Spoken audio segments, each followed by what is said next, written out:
When my wife's father died, my lazy wife inherited his house and $33 million. Then she kicked me out saying, "Find somewhere else to live or die, I don't care. You're useless now." Days later, the lawyer laughed. "Did you even read the will?" My wife went pale because the will said, "You know what they say about death bringing out the worst in people?" Well, they weren't kidding. When my father-in-law Richard Hayes kicked the bucket last month, I figured it would be one of those somber family moments where everyone comes together, shares memories, and maybe learns to appreciate what they've got. Boy, was I living in fantasy land. Richard had been sick for months, pancreatic cancer, the kind that doesn't mess around.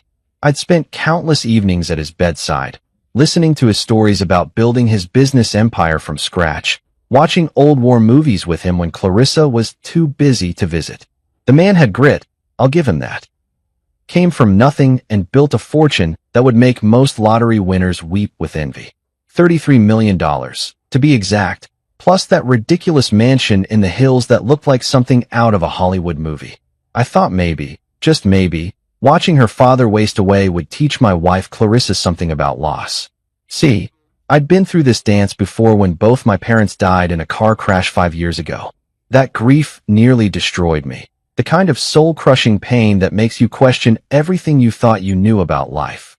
Clarissa had been, well, let's just say supportive isn't the word I'd use.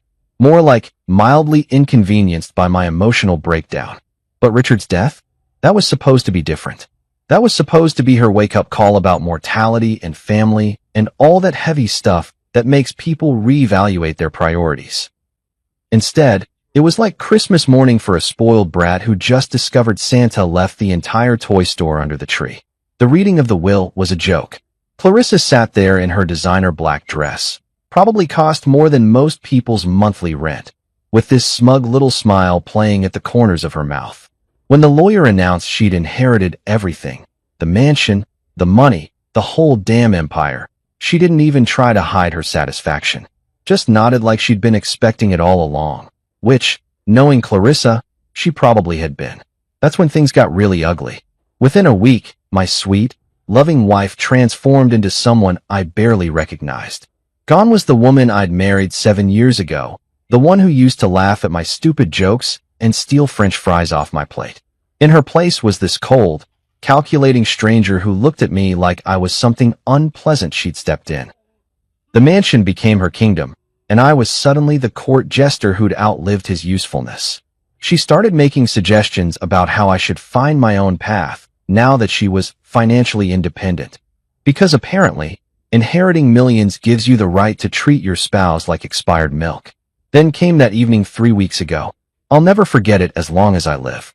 I was in what used to be our bedroom, folding laundry like some kind of domestic servant, when Clarissa walked in wearing this ice-cold expression that could have frozen hell over.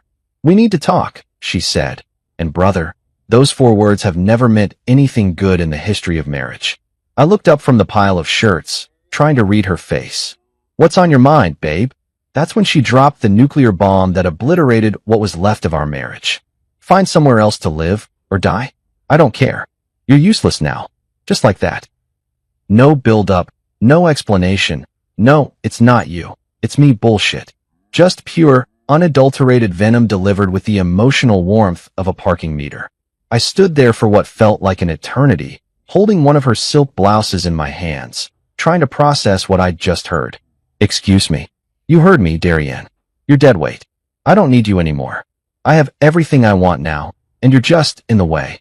The words hit me like a sledgehammer to the chest. This was the woman I'd sacrificed everything for. The woman I'd worked 60-hour weeks to support while she found herself through yoga retreats and expensive hobbies. The woman I'd given up my own dreams for, turning down job opportunities and shelving my ambitions because her needs always came first. "Clarissa, what the hell has gotten into you? We're married. We took vows." "Oh, please." She waved her hand dismissively, like she was shooing away an annoying fly. "Those vows were made when I needed you." Things change. I've changed. My circumstances have changed. You haven't. Behind her, I caught a glimpse of her brother-in-law Marcus lurking in the doorway with this satisfied smirk on his face. He'd been hanging around more and more since Richard's death, whispering poison in Clarissa's ear about how she deserved better, how she was meant for bigger things. The guy had always resented that I'd married into the family, like I was some kind of gold digger who'd tricked his way into their precious bloodline. So that's it? I asked, my voice barely above a whisper. 7 years of marriage, and you're throwing me away like garbage? Don't be so dramatic. I'm giving you an out. A fresh start. Consider it a favor. A favor? She thought destroying my life was a favor. That night, while Clarissa was out celebrating her new independence with Marcus and their country club friends, I packed my entire life into 2 beat-up suitcases and a cardboard box full of photos and mementos. 7 years of shared memories, reduced to 3 containers that barely filled the trunk of my old Honda Civic. I took one last look around the mansion that had never really felt like home anyway. The marble floors, the crystal chandeliers, the pristine white furniture that screamed, "Don't touch anything." It was all hers now. The woman who'd once promised to love me in sickness and in health, for richer or poorer, had just proven those words meant absolutely nothing when push came to shove. As I loaded my pathetic belongings into the car, I couldn't help but think about all the compromises I'd made, all the pieces of myself I'd given up to make her happy. The promotion I'd turned down because it would have meant relocating. The friends I'd lost touch with because Clarissa didn't approve of them.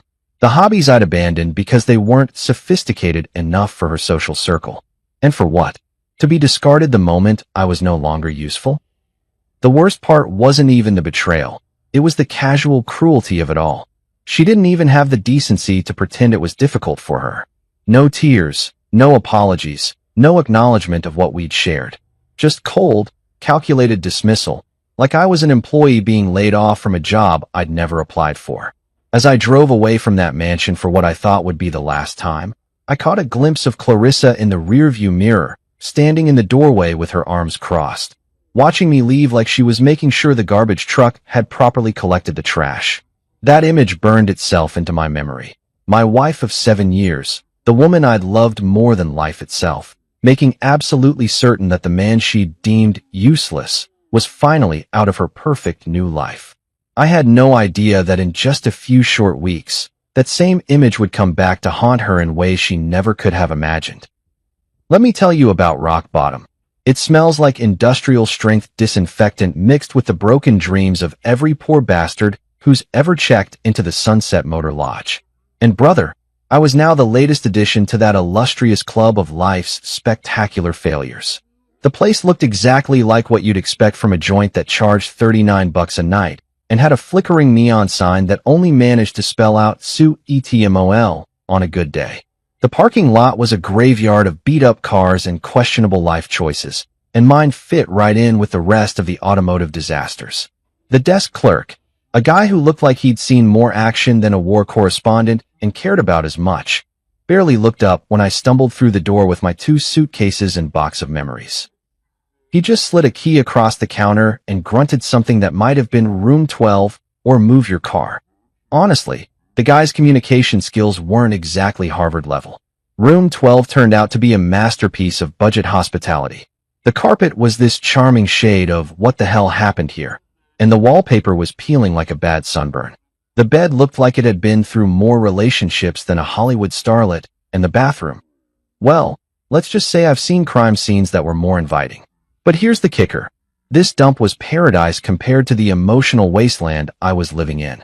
I collapsed onto that Saga mattress that probably predated the Clinton administration and just lay there, staring at the water stain on the ceiling that looked suspiciously like either Jesus or maybe a really sad duck.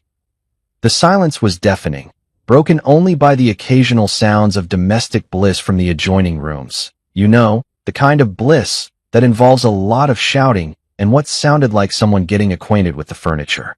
That's when Clarissa's parting gift really started to eat at me. Before I'd packed my life into storage containers, she'd tossed me a handful of cash like I was some street performer who'd just butchered a Beatles song. "Here," she'd said, not even looking at me. "This should last you a few weeks until you figure out your next move. $300. 7 years of marriage, and I was worth $300 lousy dollars to her." I'd seen people tip more than that at fancy restaurants. But as I lay there listening to my upstairs neighbor apparently trying out for the Olympic furniture throwing team, something started gnawing at me. It wasn't just the humiliation or the betrayal, though those were doing a fine job of eating me alive from the inside. No, it was something else. Something that didn't add up. See, Richard Hayes wasn't the kind of guy who left things to chance. The man had been a perfectionist in everything. His business, his investments, hell, even the way he organized his sock drawer was like something out of a military handbook. He'd planned every detail of his empire with the precision of a Swiss watchmaker, and he'd built it from the ground up through sheer determination and an almost obsessive attention to detail. So why the hell would a guy like that just dump his entire fortune on Clarissa and walk away? I'd spent enough time with Richard over the years to know how he really felt about his daughter. Don't get me wrong. He loved her, but he wasn't blind to her faults. The man had built a business empire through hard work and sacrifice, and Clarissa's biggest accomplishment was mastering the art of spending other people's money with Olympic-level skill. Richard used to joke about it, actually. That girl could burn through a fortune faster than Sherman went through Georgia. He'd say with this mix of affection and exasperation that only a parent could manage. He knew she was entitled, knew she was lazy, knew she had about as much business sense as a goldfish. So would a guy like that really just hand over everything to someone he knew would probably blow it all on designer handbags and European vacations? The more I thought about it, the more it bugged me. Richard had always been kind to me. Hell, more than kind. He'd treated me better than his own daughter had in the last few years. We'd bonded over old movies and war stories, and he'd actually listened when I talked about my dreams and ambitions, which was more than I could say for my own wife. There was this one conversation we'd had about 6 months before he got sick. We were sitting in his study, sharing a bottle of whiskey that probably cost more than my monthly salary, and he'd looked at me with these serious eyes and said, "Darian, you're a good man. Better than this family deserves, if I'm being honest." At the time, I just figured it was the whiskey talking. But now, lying in this fleabag motel with nothing but time and regret for company, those words kept echoing in my head. The ceiling fan wheezed and clicked like it was on life support, and I found myself replaying every interaction I'd had with Richard in those final months. The way he'd looked at Clarissa sometimes, like he was seeing her clearly for the first time. The comments he'd made about making sure the right people were taken care of. The way he'd always insisted on talking to me privately about important matters. Had I missed something? Had there been signs I was too caught up in my own misery to notice? By 3 in the morning, I'd managed to convince myself I was losing it. Grief and desperation were making me see conspiracies where there were none.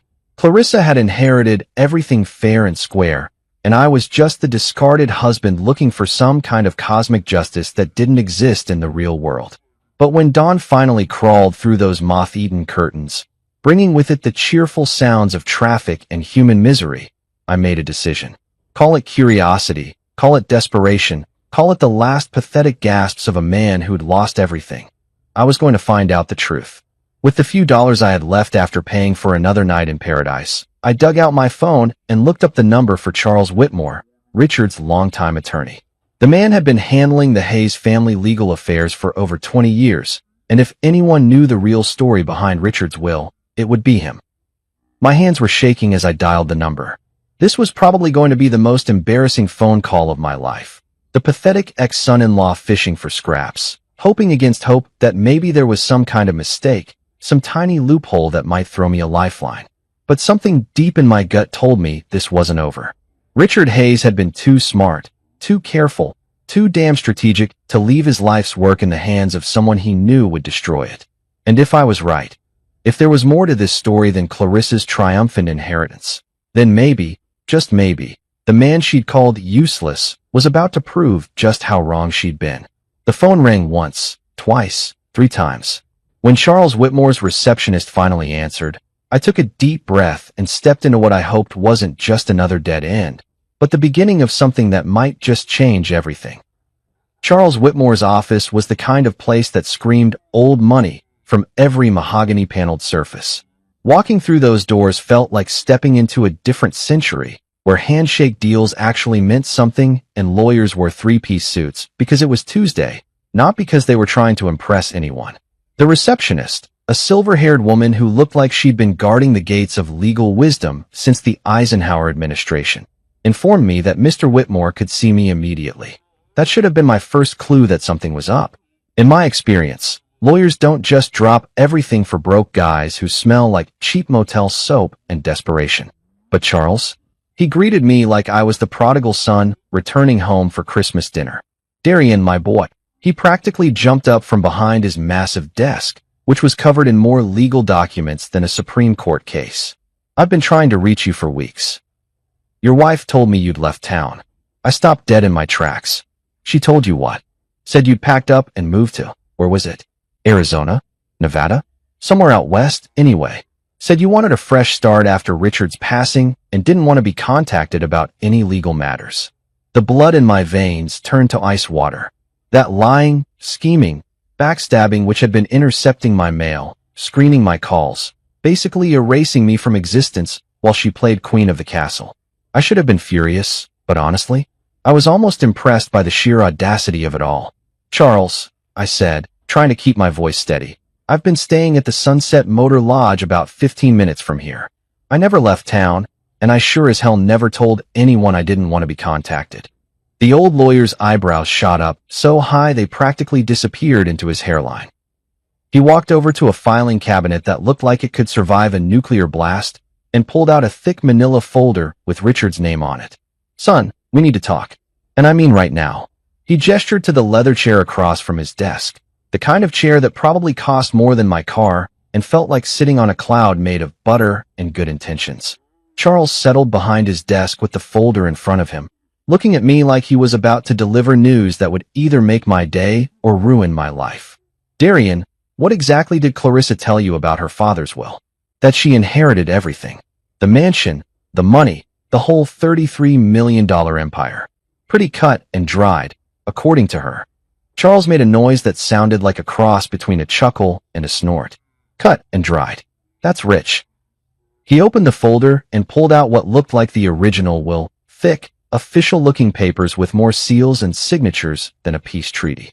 Let me ask you something, son. Did you actually see this alleged will? Were you present at the reading? I thought back to that day.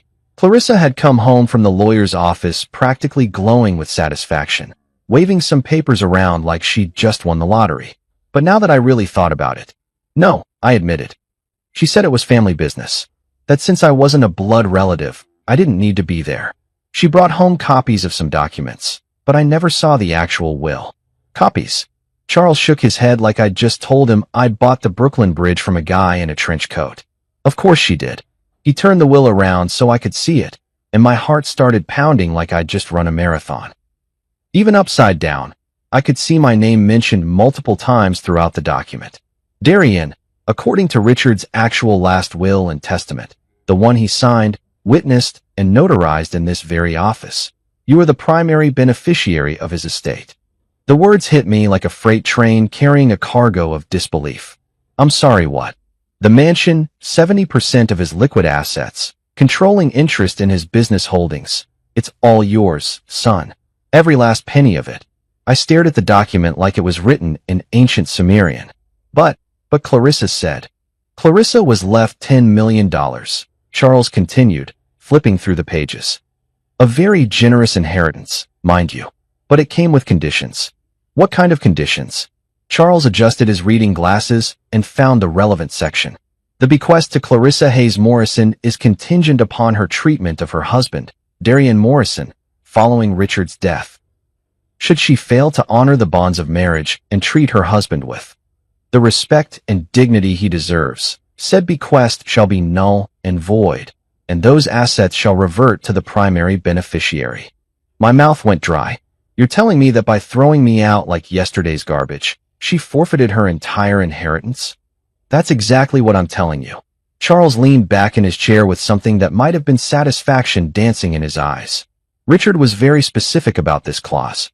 He'd watched his daughter's behavior over the years, seen how she treated you, and he wanted to ensure that his money didn't enable her to become an even worse person than she already was. I felt like I was having an out-of-body experience. This is insane. Why didn't she know about this? Oh, but she did. Charles pulled out another document. A receipt showing that Clarissa had been provided with a complete copy of the will 3 days after the funeral. She received the full, unredacted will. She chose to ignore the conditions, probably thinking they were just her father's way of being dramatic from beyond the grave. So she gambled with $10 million and lost. Spectacularly. Charles couldn't hide his grin anymore. Richard always said his daughter was too arrogant for her own good. Turns out he was right. I sat there in stunned silence, trying to process what I was hearing. The woman who had called me useless, who had thrown me out like I was nothing more than unwanted furniture, had just handed me a fortune through her own cruelty and stupidity. "There's more," Charles said, and I wasn't sure my heart could take any more revelations. "Richard left you a personal message. He recorded it about a week before he died. He pulled out an old-fashioned tape recorder, the kind they probably used during the Nixon administration, and pressed play. Richard's voice filled the room, weak from illness but unmistakably determined. "Darian, if you're hearing this, it means my daughter has shown her true colors. I'm sorry, son. I tried to raise her better, but some people are just born selfish. You've been more of a family to me these past few years than she ever was. Take care of what I've built. Use it wisely, and don't let her guilt you into giving her a damn penny." She made her choice. The recording ended, and I sat there feeling like I'd just been hit by emotional lightning. In the span of 20 minutes, I'd gone from being a discarded husband living in a flea-bag motel to the heir of a multi-million-dollar empire. Charles was watching me carefully, probably wondering if I was going to pass out or start laughing maniacally. Honestly, I was considering both options. "So what happens now?" I finally managed to ask. "Now," Charles smiled like a shark who'd just spotted a school of particularly tasty fish. "Now we make this official. We freeze Clarissa's access to any funds she's already touched, transfer everything into your name, and watch as the woman who called you useless realizes just how spectacularly she's screwed herself." For the first time in weeks, I smiled. A real, genuine smile that came from somewhere deep inside my chest. "Charles," I said, "let's get started. You know that feeling when you're about to drop the hammer on someone who absolutely deserves it? That sweet, almost intoxicating moment when karma finally decides to clock in for work after taking the world's longest coffee break?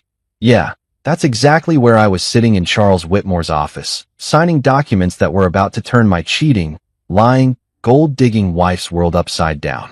"I need you to understand," Charles said, his pen hovering over what looked like enough legal paperwork to choke a horse.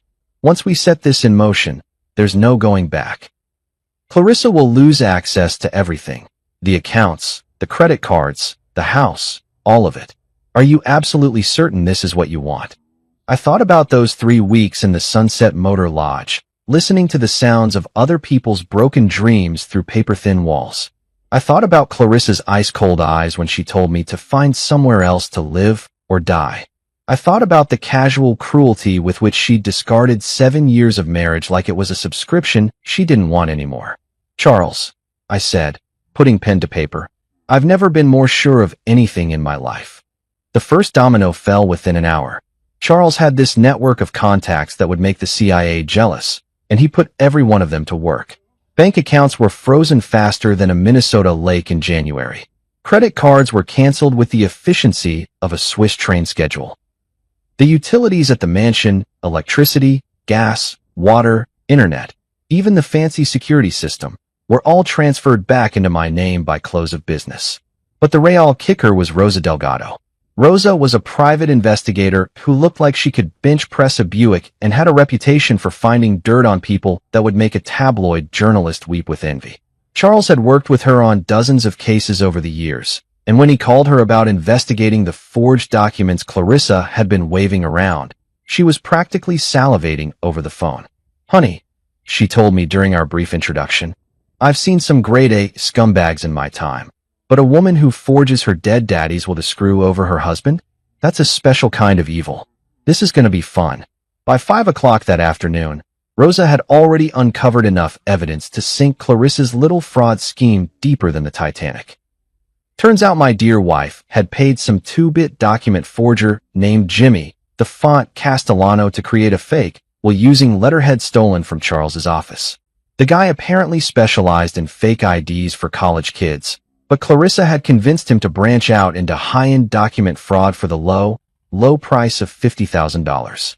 The beautiful irony? She'd paid him with money from Richard's accounts, money that, according to the real will, she never had legal access to in the first place. It was like watching someone rob a bank with a gun they'd stolen from the same bank. While Rosa was busy building a case that would make the DA's office Christmas dreams come true, I decided to take a little drive. After 3 weeks of feeling like the world's biggest loser, I figured it was time to remind myself what winning felt like. I pulled up to the mansion just as the sun was setting, casting long shadows across the perfectly manicured lawn that probably cost more to maintain than most people's annual salaries. The house looked different somehow, smaller, less intimidating. Maybe that's what happens when you realize you actually own something instead of just visiting it. The front door was locked, but Charles had given me the new keys along with a smug little smile that suggested he'd been planning this moment for weeks. I let myself in like I owned the place, which, according to a stack of legal documents, I actually did. The sound of my footsteps echoed through the marble foyer, and I couldn't help but grin. 3 weeks ago, I'd been sneaking around this place like a guest who'd overstayed his welcome. Now I was home. That's when I heard it. The unmistakable sound of Clarissa having a complete and total meltdown in the kitchen. What do you mean the card was declined? That's impossible. I have millions in that account. I followed the sound of her voice, finding her standing next to the granite kitchen island with her phone pressed to her ear and her face red with the kind of fury that usually precedes someone getting slapped with a restraining order. Yes, I'll hold. She snapped at whatever poor customer service representative had drawn the short straw. She was wearing one of her designer outfits, the kind that cost more than most people's cars, but her usual perfect composure was cracking like cheap paint. That's when she noticed me standing in the doorway, and her face went through more color changes than a mood ring in a lightning storm. Darien. Her voice was small, confused, like she was seeing a ghost. What are you doing here? I live here, I said, pulling out the keys and jingling them just to watch her face contort with confusion. Remember? This is my house. Your house? What the hell are you talking about? I inherited. You inherited jack shit, Clarissa. I walked over to the kitchen counter and leaned against it like I owned the place, which I did. Turns out your daddy left you a nice little allowance, but it came with strings attached. Strings you cut the moment you decided I was useless. Her phone was still connected to customer service, and I could hear a tinny voice asking if she was still there. She hung up with the kind of violence usually reserved for fly swatters and tennis rackets. That's impossible. I read the will. Everything was left to me. You read a forgery, sweetheart. A really expensive, really illegal forgery that's about to land you in more trouble than a turkey at Thanksgiving dinner. The color drained from her face like someone had pulled a plug. You're lying. Am I? Check your credit cards again. Try to access your bank accounts. Hell, try to turn on the lights when it gets dark. See what happens when the electric company doesn't get paid. As if on cue, her phone started ringing. The caller ID showed her personal banker's name, and she answered it with the kind of desperation you usually see in disaster movies. Richard, thank God you called. There's been some terrible mistake with my accounts. What? Frozen? What do you mean frozen? I watched her face cycle through the 5 stages of grief and fast forward. Denial, anger, bargaining, depression, and finally, a kind of stunned acceptance that suggested her brain was finally catching up to reality. But I'm Richard Hayes's daughter. I inherited. What do you mean I need to speak to my lawyer? She hung up and stared at me like I'd just grown a second head. For the first time since I'd known her, Clarissa was completely, utterly speechless. Here's the thing, babe, I said, savoring every word like fine wine. Your father knew exactly what kind of person you were. He left you $10 million, more money than most people see in 10 lifetimes, but only if you could manage to treat your husband like a human being for 5 minutes. You couldn't even do that. Her phone rang again, then again, and again. Every bank, every credit card company, every financial institution she'd been bleeding dry was suddenly very interested in having a conversation about her account status. I headed toward the door, then stopped and turned back to her. She was still standing there in shock, her phone buzzing with the sound of her entire financial world imploding. Oh, and Clarissa? I said, my hand on the doorknob. You might want to call a lawyer. A good one. Because forgery and fraud are felonies. And I hear orange really isn't your color. As I walked out of what was now officially my house, I could hear her screaming my name behind me. But for the first time in weeks, the sound of Clarissa's voice didn't fill me with dread. It sounded like music. 2 days. That's how long it took for Clarissa's carefully constructed world of luxury and entitlement to come crashing down like a house of cards in a hurricane. And let me tell you, watching it happen was better than Christmas morning, the Super Bowl, and finding $20 in an old jacket pocket all rolled into one beautiful, karma-soaked package. I'd been staying at a decent hotel downtown. Nothing fancy, but a hell of an upgrade from the Sunset Motor Lodge and its symphony of human misery. Charles had advanced me some funds from the estate, enough to get a room with actual hot water and a bed that didn't feel like it was stuffed with broken dreams and regret. The irony wasn't lost on me that I was using Clarissa's inheritance money to pay for my temporary accommodations. My phone had been ringing non-stop since the financial apocalypse began. Clarissa, her mother Eleanor, her worthless brother-in-law Marcus, even some of her country club friends. They were all calling with increasingly frantic messages that ranged from confused to desperate to downright threatening. I'd listened to a few of them just for the entertainment value, but mostly I just let them pile up like snow in a blizzard. The best one was from Clarissa herself, left at 2:30 in the morning on day one. Darian, there's some kind of horrible mistake. Daddy left everything to me, not you. You can't seriously believe that senile old lawyer over your own wife. Call me back immediately. We need to fix this before it gets out of hand. By day two, the tone had shifted considerably. Darian, please, you have to stop this insanity. I'm still your wife, for God's sake. Whatever Charles Whitmore told you, it's wrong. Daddy would never do this to me. He loved me. I was his little girl. That one actually made me laugh out loud. Richard's little girl, who couldn't be bothered to visit him during his final months unless she needed something. But I wasn't ready to face her yet. I needed time to process everything, to wrap my head around the fact that I'd gone from motel-dwelling reject to multi-millionaire in the span of 48 hours.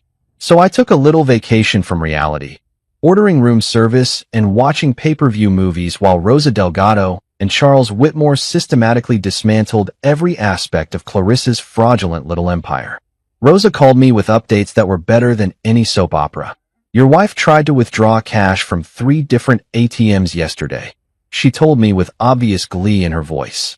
When that didn't work, she went into the bank and made such a scene that they had to call security. Apparently, she demanded to speak to the president of the bank and accused them of conspiring against her. Please tell me someone got that on video. Honey, this is the digital age. Everything's on video. I've got enough footage to make a reality show called When Rich Girls Go Broke. Charles had been busy too, filing all the necessary paperwork to make the inheritance transfer official and working with the district attorney's office to build a fraud case against Clarissa that would make Al Capone's tax evasion charges look like a parking ticket. The beautiful thing about your wife, he told me during one of our daily check-ins, is that she's been so arrogant about this whole scheme that she left a paper trail a blind man could follow. She paid the forger with a check, for crying out loud. A check from Richard's account. But by the morning of day 3, I decided it was time to go home. Not to visit, not to negotiate, not to see if we could work things out like some kind of delusional marriage counselor might suggest. I was going home to claim what was rightfully mine and to look my lying, cheating, fraud-committing wife in the eye while I did it. The mansion looked different in the morning light, less intimidating, more like what it actually was, my house. I used my key to walk through the front door like I owned the place, which I did, and found Clarissa exactly where I expected her to be.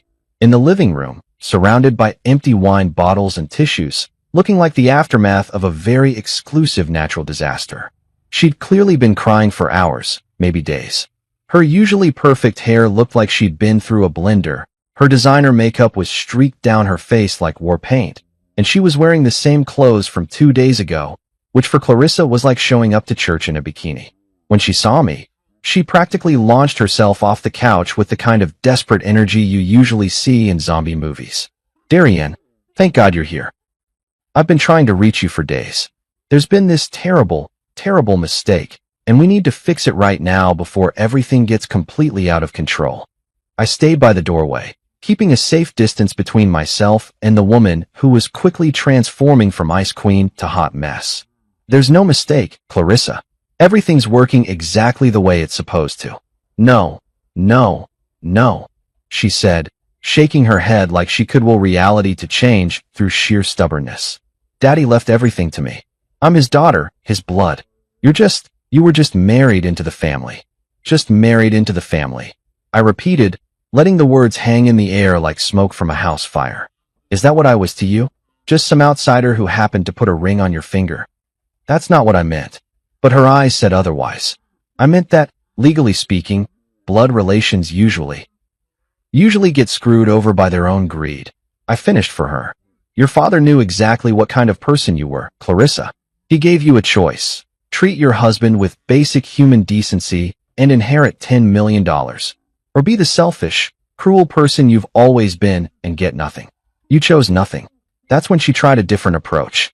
The waterworks kicked into high gear, and suddenly she was the grieving daughter who'd just lost her father and couldn't understand how the world could be so cruel to her. I'm still your wife, she whispered, moving closer with those big, tear-filled eyes that had probably gotten her out of trouble since she was 5 years old. We took vows, Darien. For better or worse, remember? In sickness and in health. I remember, I said, pulling out my phone and opening the voice recording app. I also remember you telling me to find somewhere else to live or die because I was useless. Would you like to hear it again? I pressed play, and her own voice filled the room with all the warmth and compassion of a glacier. Find somewhere else to live or die. I don't care. You're useless now. The sound of her own cruelty playing back to her was like watching someone get slapped by their own reflection. She stood there frozen, listening to herself destroy our marriage with surgical precision. That wasn't. I was upset. I wasn't thinking clearly. You can't judge our entire marriage based on one moment. I laughed, and it wasn't a pleasant sound. Clarissa, you spent 3 weeks treating me like garbage. You told everyone I'd left town so they wouldn't contact me about legal matters. You forged legal documents and committed fraud. This wasn't one moment. This was who you really are when you thought you held all the cards. That's when I pulled out the recording device Charles had given me, the one with Richard's message. I set it on the coffee table between us like I was placing evidence at a crime scene. Your father left you something else besides that inheritance you threw away? I said, pressing play. Richard's voice filled the room, weak from illness but strong in conviction. Darien, if you're hearing this, it means my daughter has shown her true colors. I'm sorry, son. I tried to raise her better, but some people are just born selfish. You've been more of a family to me these past few years than she ever was. Clarissa collapsed back onto the couch like someone had cut her strings. The sound of her father's disappointment, his clear preference for me over her, hit her harder than any legal document ever could. He can't have meant that, she whispered. He was sick. He wasn't thinking clearly. He was thinking clearly enough to set up a will that protected me from exactly what you did to me, I said. He knew you'd show your true colors the moment you thought you had power over me. And you did exactly what he expected. For the first time in our entire marriage, I was the one in control. I was the one with the power, the money, the upper hand. And Clarissa, the woman who had called me useless and thrown me away like garbage, was the one begging. It was the sweetest feeling I'd ever experienced. Just when I thought the circus couldn't get any more entertaining, the ringmaster herself decided to make a grand entrance. Eleanor Hayes, Clarissa's mother and the undisputed queen of looking down her nose at people she considered beneath her social status, showed up at my front door like some kind of well-dressed avenging angel with a Chanel purse and enough jewelry to fund a small country's defense budget. I was in Richard's old study, my study now, going through some of his business files when I heard the commotion downstairs. Actually, commotion might be putting it mildly. It sounded more like someone was trying to stage a hostile takeover of my foyer, complete with shouting, dramatic gestures, and what I could only assume were threats involving expensive lawyers and social ruin. Where is he? Eleanor's voice carried through the mansion like she was addressing the Roman Senate. Where is that opportunistic little weasel who's trying to steal my daughter's birthright? Charming. Always nice to know what your in-laws really think of you. I made my way downstairs to find Eleanor standing in the middle of the living room like she was posing for a portrait entitled Rich Woman Having a Meltdown. She was wearing one of those outfits that screams, I have more money than God, and I want everyone to know it. A designer suit that probably cost more than most people's cars, pearls that looked like they could choke a horse, and enough diamonds to blind a small aircraft. Clarissa was hovering nearby, looking like a scolded child who'd called mommy to fix her problems. Which, let's face it, was exactly what had happened. "Ah, Eleanor," I said, walking into my own living room like I belonged there, which I did. "What a pleasant surprise. To what do I owe this visit?" She turned to face me with the kind of look that could freeze hell over, her perfectly made-up face twisted into an expression of pure disdain. "You know exactly why I'm here, you little gold-digging parasite." "Parasite?" I laughed, settling into Richard's favorite armchair, my favorite armchair now. That's rich, coming from a woman whose entire family has been living off Richard's money for the past 30 years. Her face went through more color changes than a sunset, but she managed to compose herself with the kind of self-control that only comes from decades of practice at being condescending to people she considers inferior. "Let's skip the pleasantries, shall we?" She reached into her purse and pulled out a checkbook that looked like it had seen more action than a war correspondent. "I'm prepared to make you a very generous offer to resolve this misunderstanding." "Misunderstanding?" I raised an eyebrow. "Is that what we're calling fraud now? How very upper class of you." She ignored my comment and started writing out a check with the kind of flourish usually reserved for signing peace treaties. $2 million, she announced, tearing off the check and holding it up like it was the Holy Grail. "More money than you've ever seen in your pathetic little life. Take it, sign whatever papers need to be signed to return my daughter's inheritance, and disappear from our lives forever." I stared at the check, then at Eleanor, then back at the check. The woman was serious. She actually thought she could buy me off like some kind of discount hitman. $2 million, I repeated slowly, like I was savoring each word. "That's your opening offer?" Her eyes lit up with the kind of predatory satisfaction that suggested she thought she'd found my price.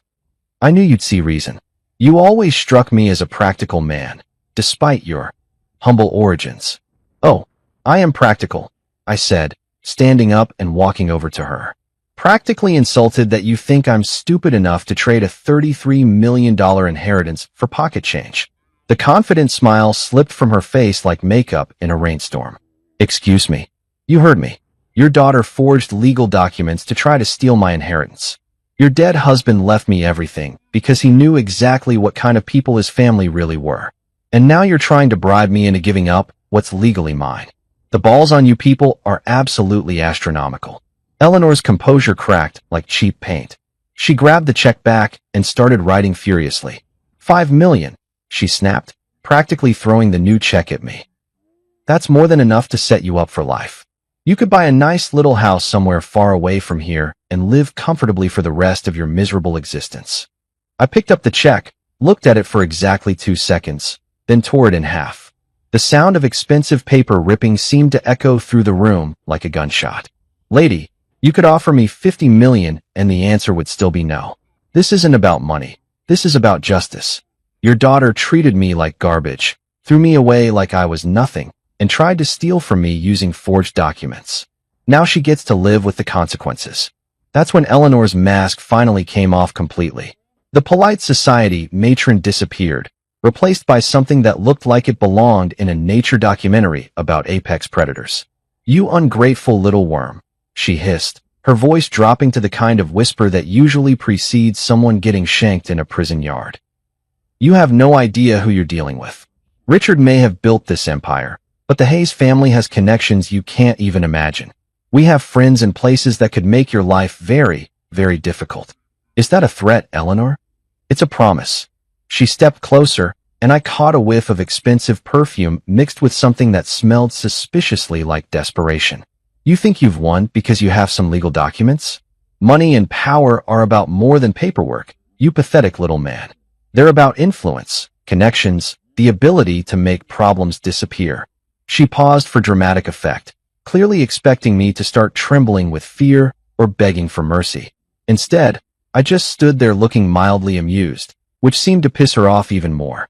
"Richard built his fortune through some very questionable business practices," she continued, her smile returning with the kind of cold satisfaction that suggested she thought she'd just played her ace. "Offshore accounts, shell companies, payments to people who prefer to remain anonymous. The kind of business dealings that attract attention from federal agencies, if you know what I mean." Now she had my attention. "What are you saying?" "I'm saying that if the right people started looking into Richard's financial history, they might find some very interesting irregularities. The kind of irregularities that could tie up an estate in legal proceedings for years, maybe decades. The kind that could result in asset forfeiture, criminal investigations, maybe even prison time for anyone foolish enough to benefit from ill-gotten gains. My blood ran cold. Was she talking about money laundering, tax evasion, or something even worse? Of course, Eleanor continued, clearly enjoying the look of concern that must have crossed my face. These are just rumors. Whispers. The kind of thing that would never see the light of day if reasonable people could reach a reasonable agreement. She pulled out her checkbook again, this time writing with slow, deliberate strokes. $10 million, she said, holding up the check like it was a peace treaty. Take the money, sign the papers, walk away clean. Because if you don't, I promise you'll spend the rest of your life wishing you had. I stared at the check, then at Eleanor's smug face, then at Clarissa, who was watching this whole exchange like it was a tennis match where her entire future depended on the outcome. For the first time since this whole mess started, I felt a flicker of doubt. What if Eleanor was telling the truth? What if Richard's empire really was built on something illegal? What if I was about to inherit a fortune that would destroy my life instead of saving it? But as I stood there in that room, surrounded by the wealth and luxury that Richard had built through decades of hard work, I realized something important. Eleanor Hayes was desperate. Desperate people say desperate things, make desperate threats, and desperate promises. And if there's one thing I'd learned from my years of being married into this family, it's that desperate rich people are often the most dangerous kind.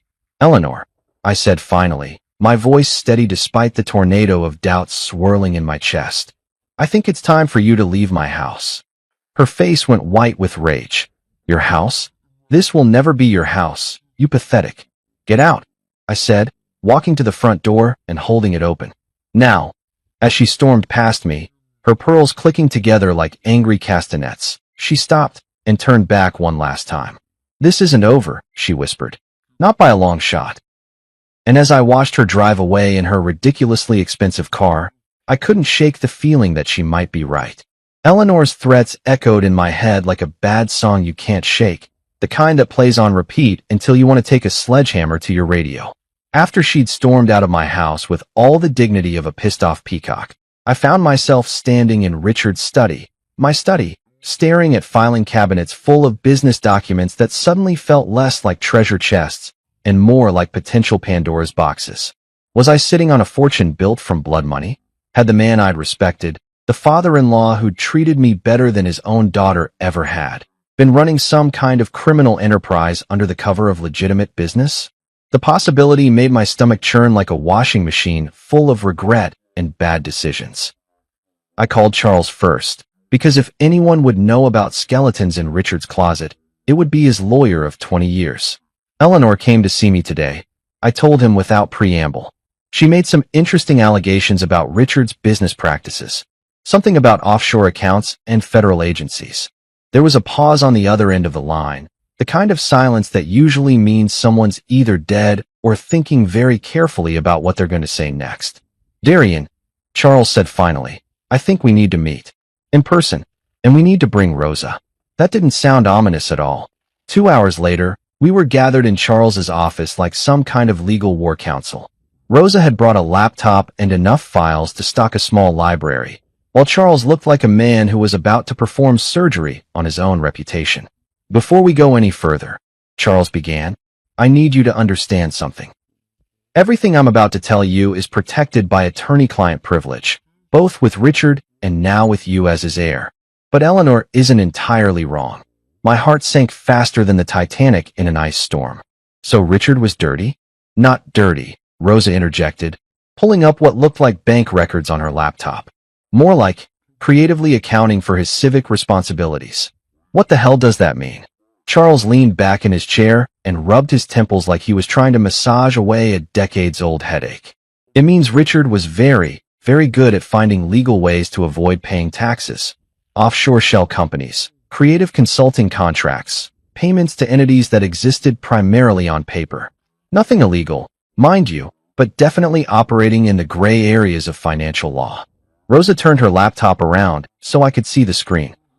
It showed a web of interconnected companies with names like Hayes International Consulting and Meridian Holdings LLC and Apex Strategic Solutions. The kind of generic business names that sound important but don't actually tell you what the hell they do. Your father-in-law was brilliant, she continued. He set up a network of companies that basically allowed him to shuffle money around like a three-card money dealer, always staying just on the right side of legal while minimizing his tax obligations to the point where the IRS probably wanted to send him a thank you card for the creative accounting lessons. I stared at the screen, trying to make sense of the financial spiderweb Richard had apparently spent decades weaving. So this is all legal? Technically? Yes, Charles said. Ethically questionable? Absolutely. The kind of thing that would attract unwanted attention from federal agencies if someone decided to make noise about it? You bet. That's when it hit me.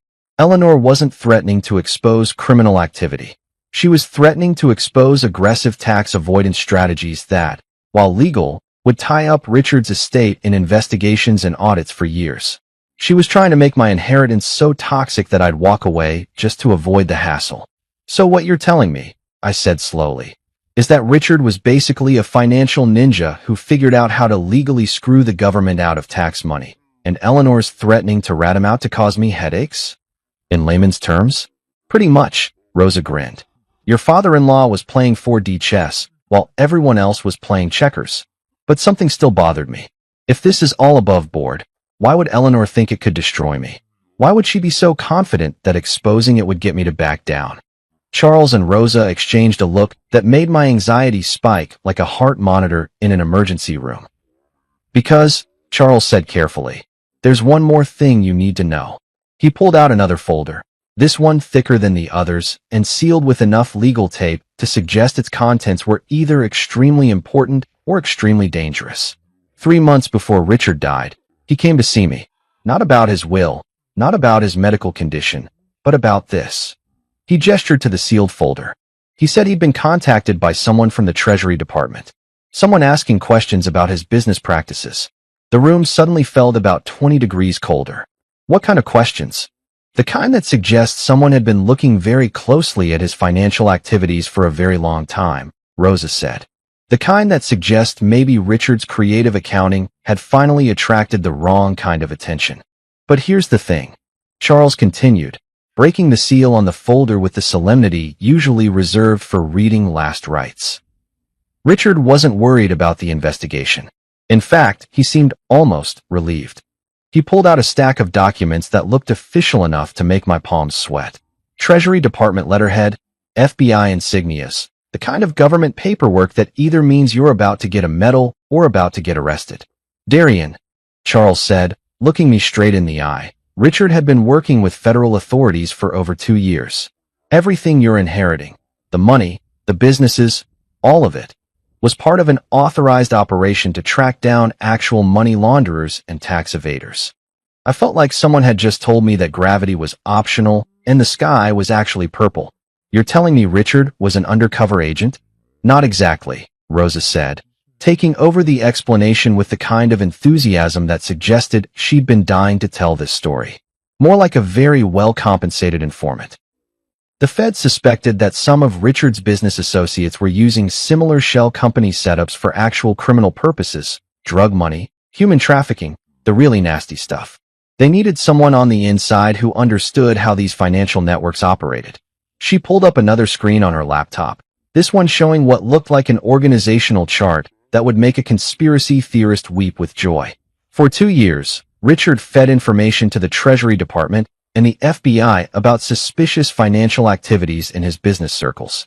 Every questionable transaction, every shady deal, every offshore account that smelled fishy, he documented it all and handed it over to the authorities. Charles leaned forward, and for the first time since I'd known him, the old lawyer looked genuinely excited. The beautiful part is that Eleanor has no idea. She thinks she's threatening to expose Richard's crimes. But what she'd actually be exposing is a federal investigation that resulted in the arrests of 15 major financial criminals and the seizure of over $100 million in illegal assets. I sat there in stunned silence, trying to process the fact that my supposedly crooked father-in-law had actually been Batman in a business suit, fighting financial crime from the inside, while maintaining the perfect cover of a slightly shady businessman. So when Eleanor threatens to expose Richard's dark secrets, I said slowly, she's actually threatening to expose herself as the daughter of a federal informant who helped take down a criminal network? Exactly, Rosa grinned. The woman is basically threatening to shoot herself in the foot with a cannon. But even as relief washed over me like a cool breeze on a hot day, another thought occurred to me. If Richard was working with the feds, and Eleanor doesn't know about it, then she's about to walk into a trap of her own making. Charles finished. And we're going to let her. For the first time in days, I smiled. A real, genuine, from the bottom of my soul smile. My father-in-law hadn't just left me a fortune, he'd left me a legacy of justice. And his family was about to learn that some games are rigged from the start. You know what they say about the best-laid plans of mice and men?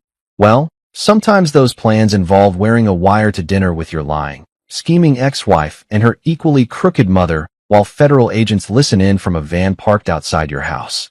Not exactly what I'd pictured when I signed up for marriage 7 years ago, but life has a funny way of throwing you curveballs when you're expecting fastballs.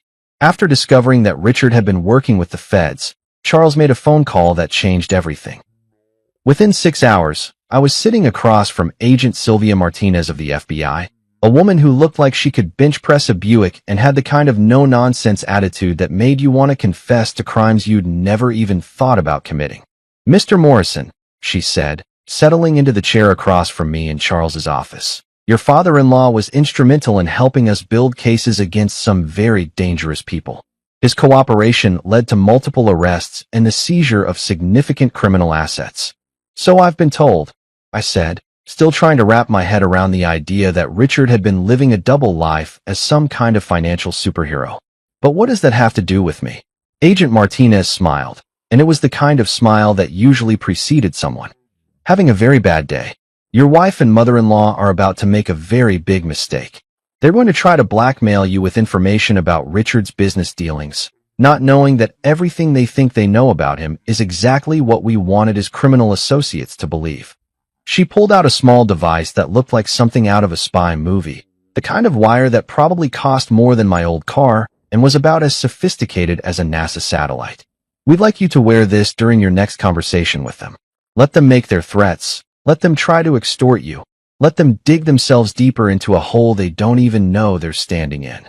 I stared at the device like it might bite me. You want me to set up my own wife? Mr. Morrison, your wife forged legal documents, committed fraud, and is now attempting to extort money from you using false information about federal investigations. She set herself up. We're just giving her enough rope to hang herself with. Charles leaned forward, his eyes twinkling with the kind of mischief that suggested he'd been looking forward to this moment for years. Darian, think about it. Clarissa threw you away like garbage when she thought she had all the power. Now she's about to discover what real power looks like. That evening, I was back at the mansion, wearing a wire that felt like it was burning a hole through my chest. The FBI surveillance van was parked 3 houses down, disguised as a cable repair truck. Agent Martinez and her team were listening to every word through equipment that could probably pick up a whisper from orbit. Right on schedule, Clarissa and Eleanor showed up at my front door like a pair of well-dressed vultures circling a particularly appetizing carcass. They'd clearly coordinated their outfits. Eleanor in her usual armor of pearls and entitlement, Clarissa in a black dress that was probably supposed to make her look grieving and sympathetic, but mostly just made her look like she was attending her own funeral. Darian, Clarissa said as I let them in. Thank you for agreeing to see us. I know things have been difficult between us lately. Difficult, I repeated, leading them into the living room. Is that what we're calling attempted fraud now? Eleanor shot me a look that could have frozen hell over twice. Let's dispense with the hostile theatrics, shall we? We're here to discuss a mutually beneficial arrangement.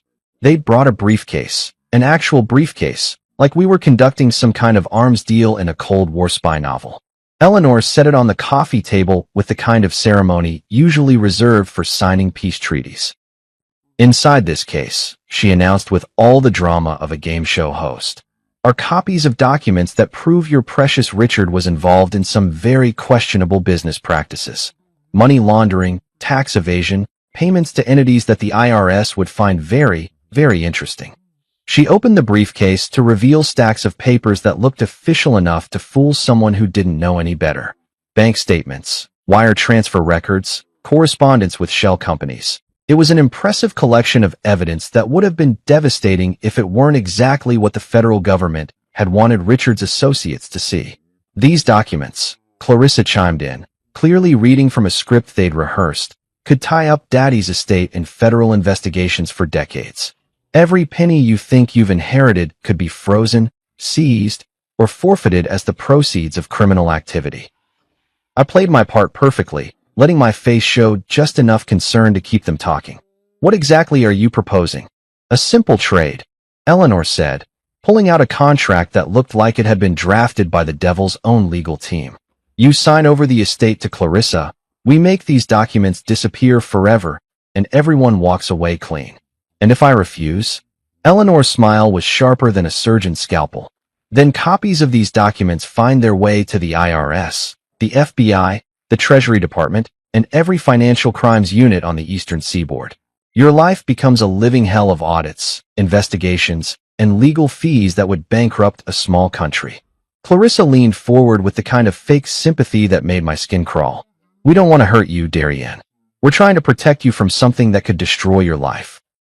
Take the settlement, walk away with enough money to live comfortably, and forget this whole nightmare ever happened. How much? I asked, making my voice sound defeated. $5 million, Eleanor said promptly. More than generous for someone in your position. My position? Someone who's about to inherit a criminal empire, Clarissa said, her mask slipping just enough to show the venom underneath. Someone who's too stupid to realize that he's walking into a trap that could land him in federal prison. That was the moment I knew they'd sealed their fate. Extortion, threats, conspiracy to commit fraud.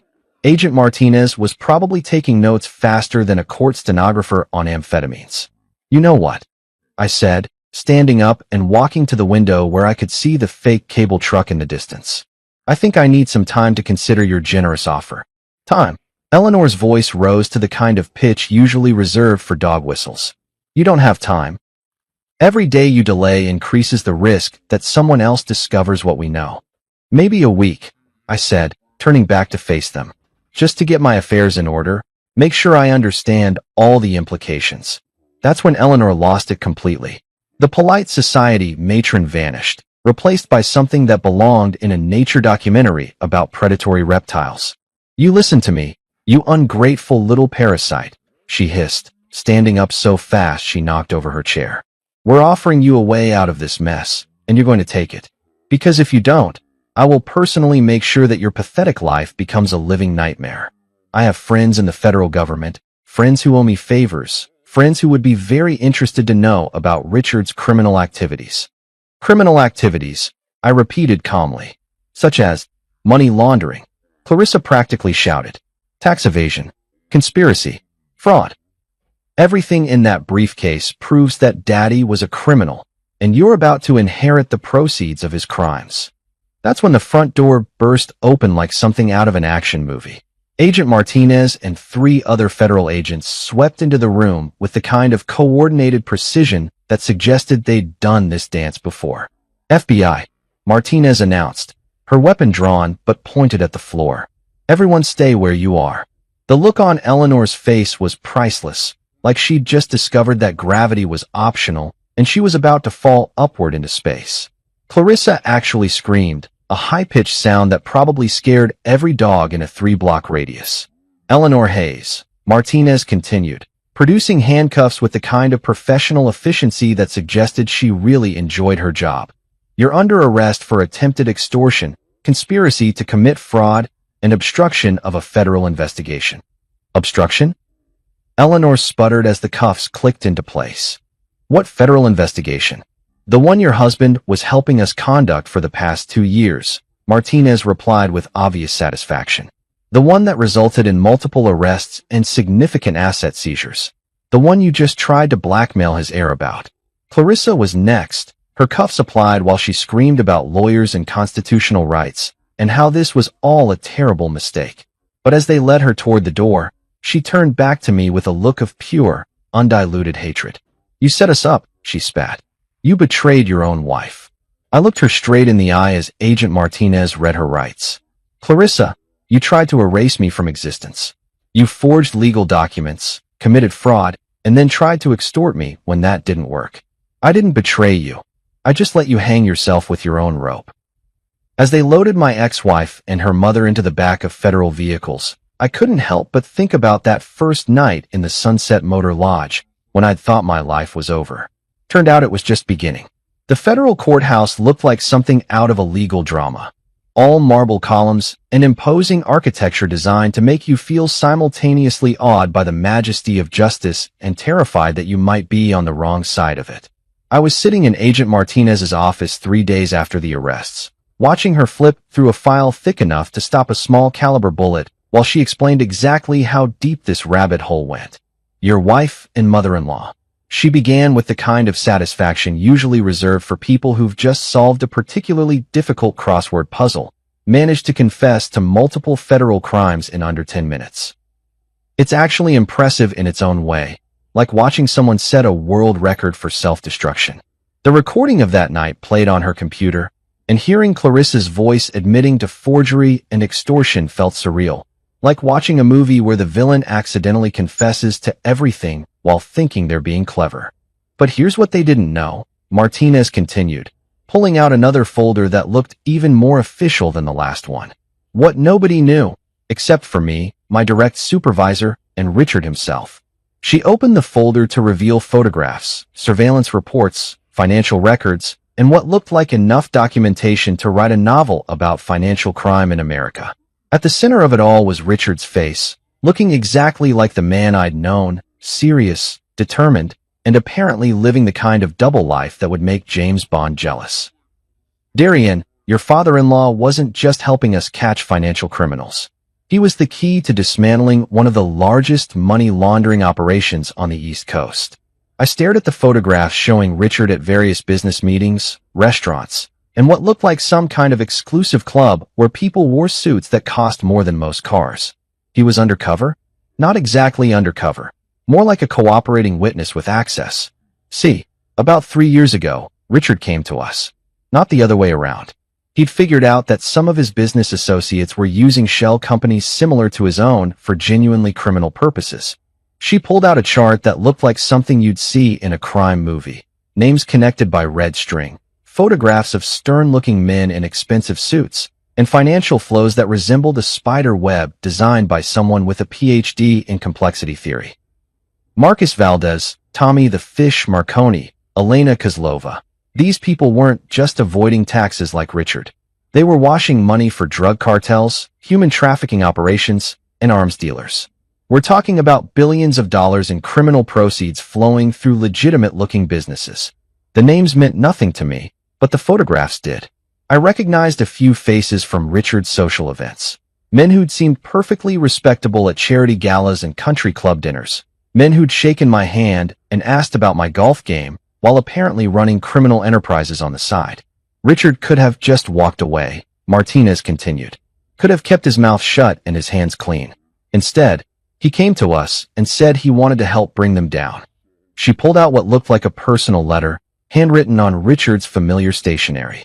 He wrote this after his cancer diagnosis, about 6 months before he died. It's part of the case file now, but I think you should read it.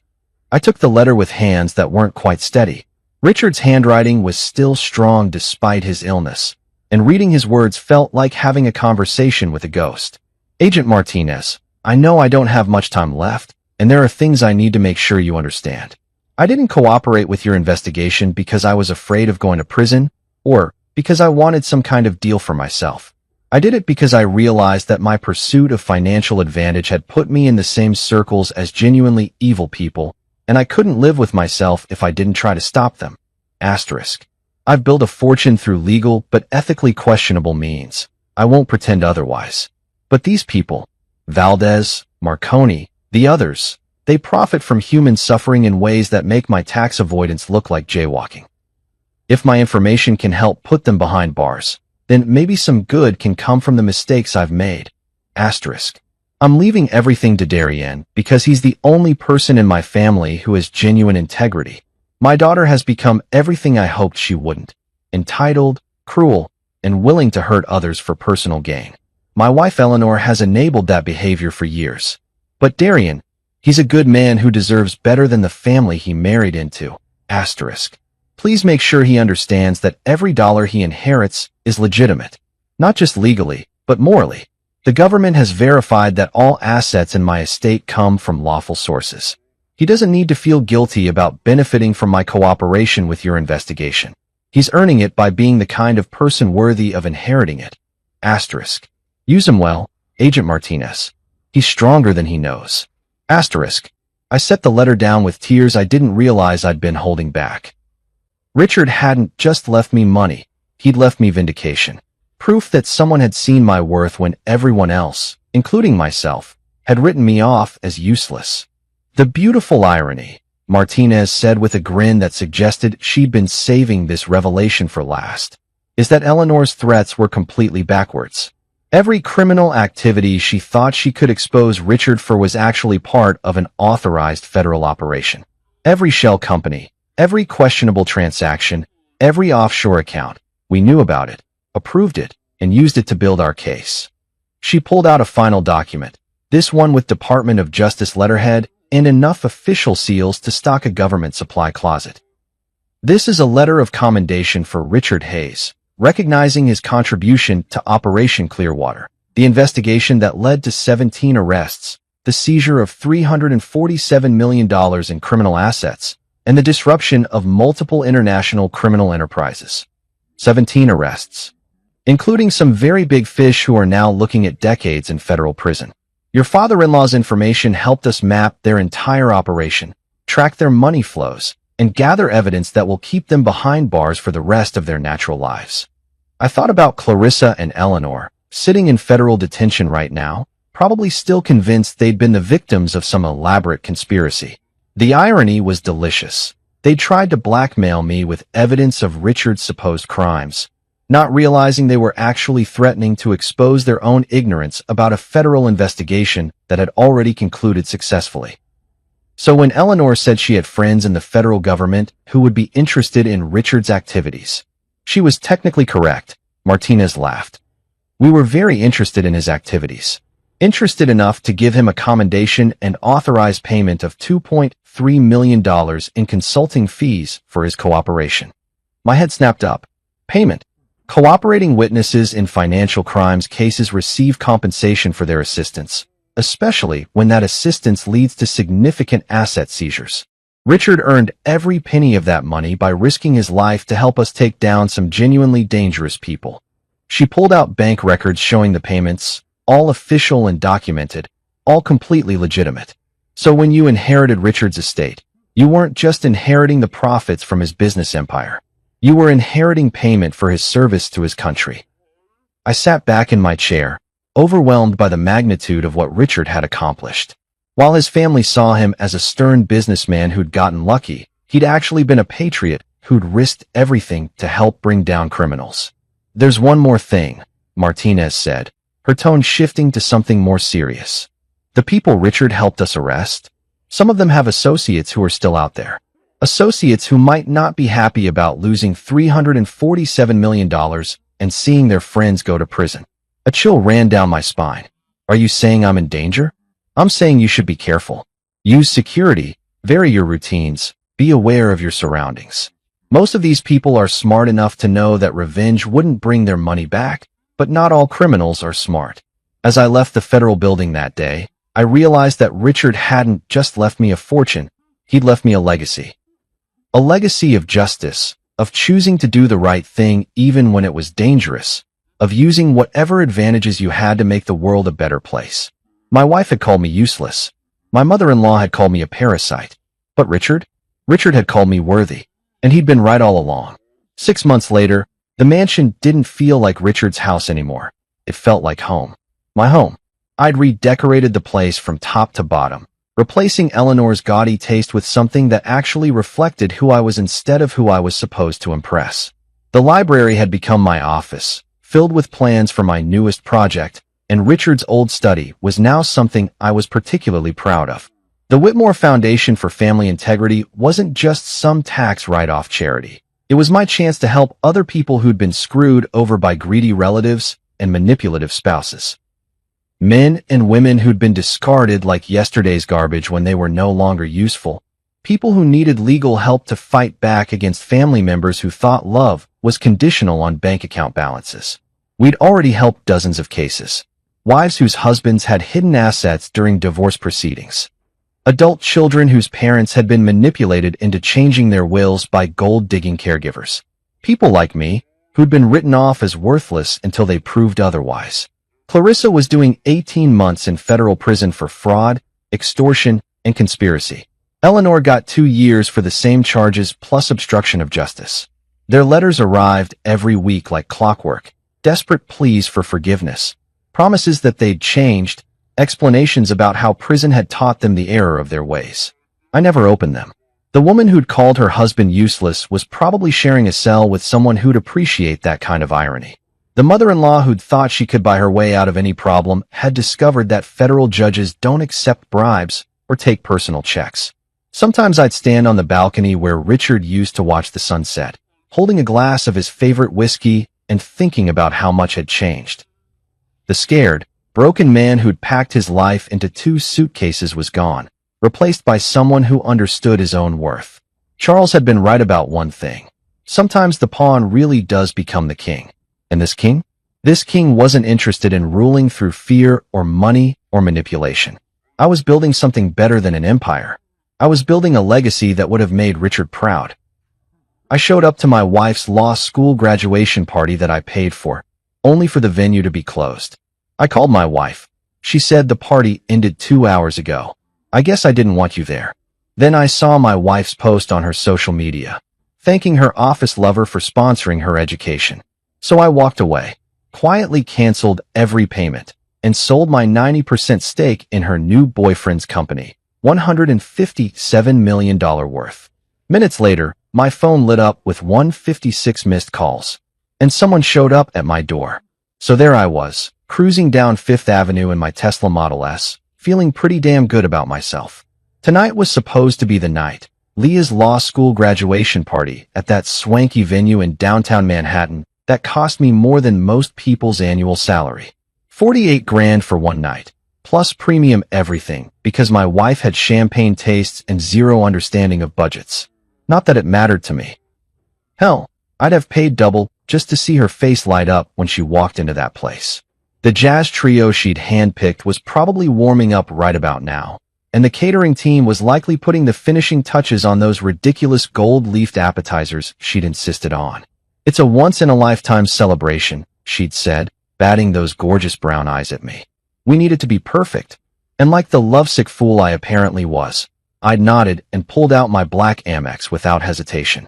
Traffic was surprisingly light for a Friday evening in Manhattan, which should have been my first red flag. Usually, getting to downtown venues during peak hours is like trying to navigate through molasses while being attacked by angry cab drivers. But tonight, smooth sailing. Almost too smooth, if you catch my drift. I pulled up to the venue and immediately knew something was off. The place was darker than my ex-mother-in-law's soul. No valet, no warm lighting spilling onto the sidewalk, no sounds of celebration echoing from inside. Just silence and shadows. My gut started doing this annoying little dance it does when things are about to go sideways. I parked and walked up to the main entrance, my Italian leather shoes clicking against the pavement like a countdown timer. The doors were locked tight. Not just "we're running late" locked, but "nobody's been here for hours" locked. I pressed my face against the glass, cupping my hands to block out the streetlight glare. Empty. Completely, utterly, soul-crushingly empty. My phone was already in my hand before my brain fully processed what I was seeing. Speed dial number 1, Leah. Straight to voicemail. Her voice, all bright and cheerful. "Hi. You've reached Leah? I'm probably too busy being awesome to answer right now. So leave a message and I'll get back to you when I can." Even her voicemail was cocky. I should have seen the warning signs years ago. I tried again. And again. On the 4th attempt, she finally picked up. "Oh, hey babe." Her voice was light, almost musical. There was background noise, laughter, clinking glasses, the kind of sounds you'd expect from a party in full swing. Leah, where are you? I'm at the venue, and it's completely dark. The doors are locked. A pause. Then that laugh. The one I used to think was adorable, but now sounded like nails on a chalkboard. Oh, the party ended 2 hours ago. I guess I didn't want you there. The words hit me like a freight train carrying a cargo of what the actual hell. What do you mean you didn't want me there? I paid for the entire thing. I know, and it was beautiful. Everyone had such a wonderful time. The jazz trio was perfect, by the way. Great choice. Her voice was so casual, so matter-of-fact, like she was discussing the weather or commenting on a nice restaurant meal. Leah, this is insane. You can't just... Click. She hung up on me. Actually hung up. Like I was some telemarketer trying to sell her extended warranty coverage on a car she didn't own. I stood there on the sidewalk, staring at my phone like it had personally betrayed me. Cars were whooshing by. People were walking past with their Friday night plans, and the city was humming along like nothing had happened. But my world had just tilted off its axis. That's when I made my second mistake of the evening. I opened Instagram. There it was, posted just 45 minutes ago. Leah in that champagne gold dress I'd bought her last month from some boutique in Soho that charged more per square inch of fabric than NASA spends on heat shields. She looked absolutely stunning, I'll give her that. Her dark hair was perfectly styled, her makeup was flawless, and she was glowing with happiness. She was also kissing Dominic Kane. Dominic fucking Kane. Her senior partner at the law firm, the guy she talked about constantly for months. Oh, Dominic thinks this, and Dominic suggested that, and Dominic is such a brilliant legal mind. I'd started calling him Dominic this, Dominic that in my head months ago, because his name came up in every damn conversation. But here's the real kicker, the caption under the photo. Couldn't have done it without you, my sponsor through law school, Red Heart. My sponsor. My fucking sponsor. I'd paid every penny of her tuition for 3 years. I'd covered her rent, her car payments, her shopping sprees, her girls' trips to Miami and Napa Valley. I'd been her walking ATM for our entire relationship, and she was thanking Dominic for sponsoring her through law school, the guy who'd probably never paid for anything more expensive than her Starbucks order. My grip on the phone tightened until I could hear the case creaking. The blood was rushing in my ears, and for a second I thought I might actually pass out right there on the sidewalk. This wasn't just betrayal. This was humiliation served ice cold with a side of public embarrassment. Everyone who mattered to her had been at that party. Her law school friends, her colleagues, probably half the legal community in Manhattan. And they all thought Dominic was her sugar daddy. The comments were already rolling in. Heart eye emojis, congratulations, people tagging their friends to come see the gorgeous couple. One comment made my stomach drop even further. Finally, we were wondering when you two would make it official. You're perfect together. Finally, they've been wondering? How long had this been going on? I scrolled through more photos from the party. There was Leah giving her speech, the speech I'd helped her write, by the way, thanking everyone for their support. There was the cake-cutting ceremony with that ridiculously expensive custom cake I'd ordered from that fancy bakery in Brooklyn. There were group shots of her law school friends, candid photos of the jazz trio playing, pictures of people dancing and laughing and having the time of their lives. At my expense. Literally. And in every single photo where couples appeared, there was Leah with Dominic. His arm around her waist, her hand on his chest, both of them looking like they'd stepped out of some romantic movie about successful young lawyers falling in love over case files and late-night coffee runs. I turned away from the locked venue without another word. There was nothing left to say, nothing left to see. The party was over, in more ways than one. Walking back to my car, I felt something shift inside me. The hurt was still there, raw and burning, but underneath it was something colder. Something calculating. Leah thought she was so clever, pulling off this little switcheroo. She thought she could just erase me from her success story and replace me with her new boyfriend like I was some inconvenient footnote in her biography. But here's what my dear wife didn't know, and what was about to become very, very important. I don't just throw money around randomly. Every dollar I spend, every investment I make, every financial decision that affects my life gets documented, tracked, and recorded with the precision of a Swiss watchmaker. And Dominic Kane? Well, let's just say that our connection ran a lot deeper than Leah realized. The drive back to my apartment was a blur of red lights and rage-induced tunnel vision. I barely remember navigating through Manhattan traffic, which is saying something, because usually driving in this city requires the focus of a neurosurgeon and the patience of a monk. But tonight, I could have been driving blindfolded through a demolition derby, and I wouldn't have noticed. My building's doorman, Carlos, gave me his usual friendly wave, but I could see the concern creep across his face when he got a good look at me. "Evening, Mr. Thompson. Everything all right? Just peachy, Carlos. Living the dream." My voice came out flat, emotionless. Even I could hear how dead I sounded. The elevator ride to the 30th floor felt like it took forever. I caught my reflection in the polished steel doors and almost didn't recognize myself. My usually perfect hair was disheveled from running my hands through it. My tie was crooked, and my eyes had this hollow look that reminded me of those shell-shocked soldiers you see in war documentaries. But as soon as I walked through my front door and saw my apartment, my apartment, the one I'd bought and paid for and decorated according to my own damn taste, something inside me started to solidify. This wasn't over. Not by a long shot. The place was exactly as I'd left it this morning. Immaculate, organized, and completely under my control. Floor-to-ceiling windows offered a breathtaking view of Central Park, where the city lights twinkled like expensive jewelry scattered across black velvet. The modern furniture was all clean lines and quality materials. None of that fussy antique stuff Leah had been pushing for. It would add character, she'd said. Yeah, well, turns out she was the one lacking character.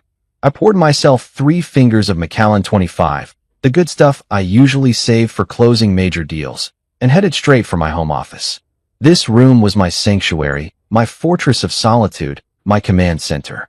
Everything in here was exactly where it should be, arranged with the kind of obsessive precision that had made me successful in the first place. The desk was a thing of beauty, reclaimed walnut from some 19th century barn in Vermont, custom built by a guy in Brooklyn who charged more per square foot than most Manhattan apartments. My laptop sat open in the exact center, flanked by 2 matching monitors and a sound system that cost more than most people's cars. The bookshelf held my collection of business biographies, investment guides, and legal texts that I actually read, unlike some people who just posed with them for Instagram photos. But the real star of the show was sitting in the bottom drawer of my desk, locked away like the precious thing it was, my black leather primary assets binder. I pulled it out and set it on the desk with the reverence usually reserved for religious artifacts. This baby contained 3 years of meticulous record-keeping, every transaction documented with obsessive detail. Bank statements, wire transfer receipts, tuition invoices, rent payments, credit card statements, a complete financial autobiography of my relationship with Leah.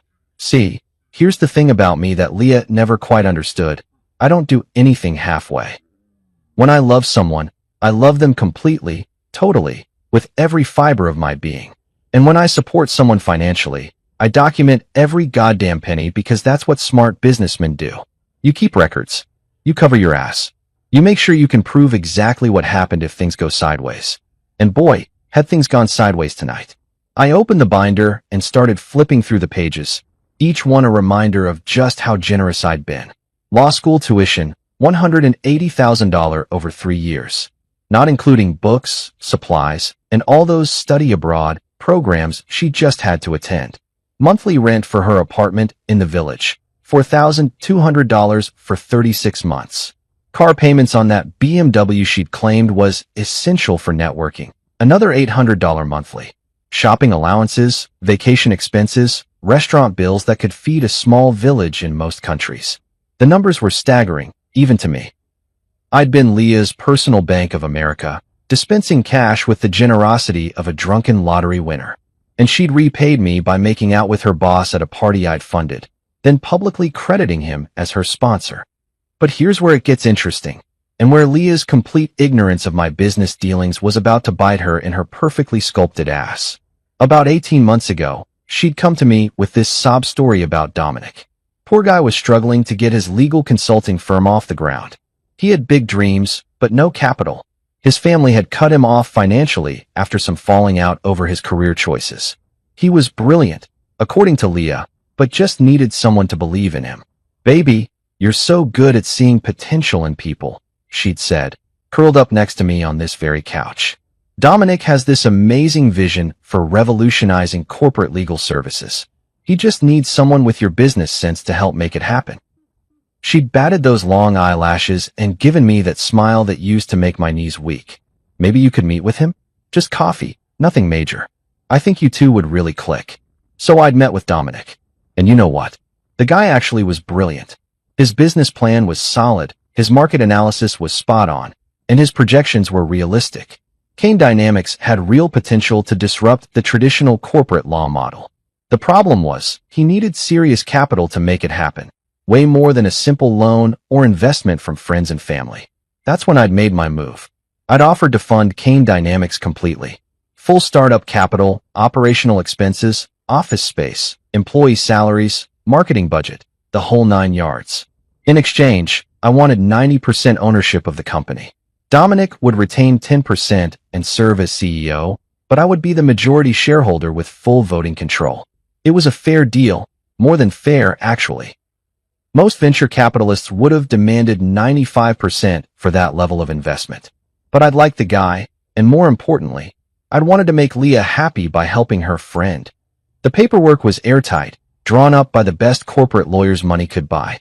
Dominic had signed everything without hesitation, probably because he was so grateful to finally have someone take him seriously.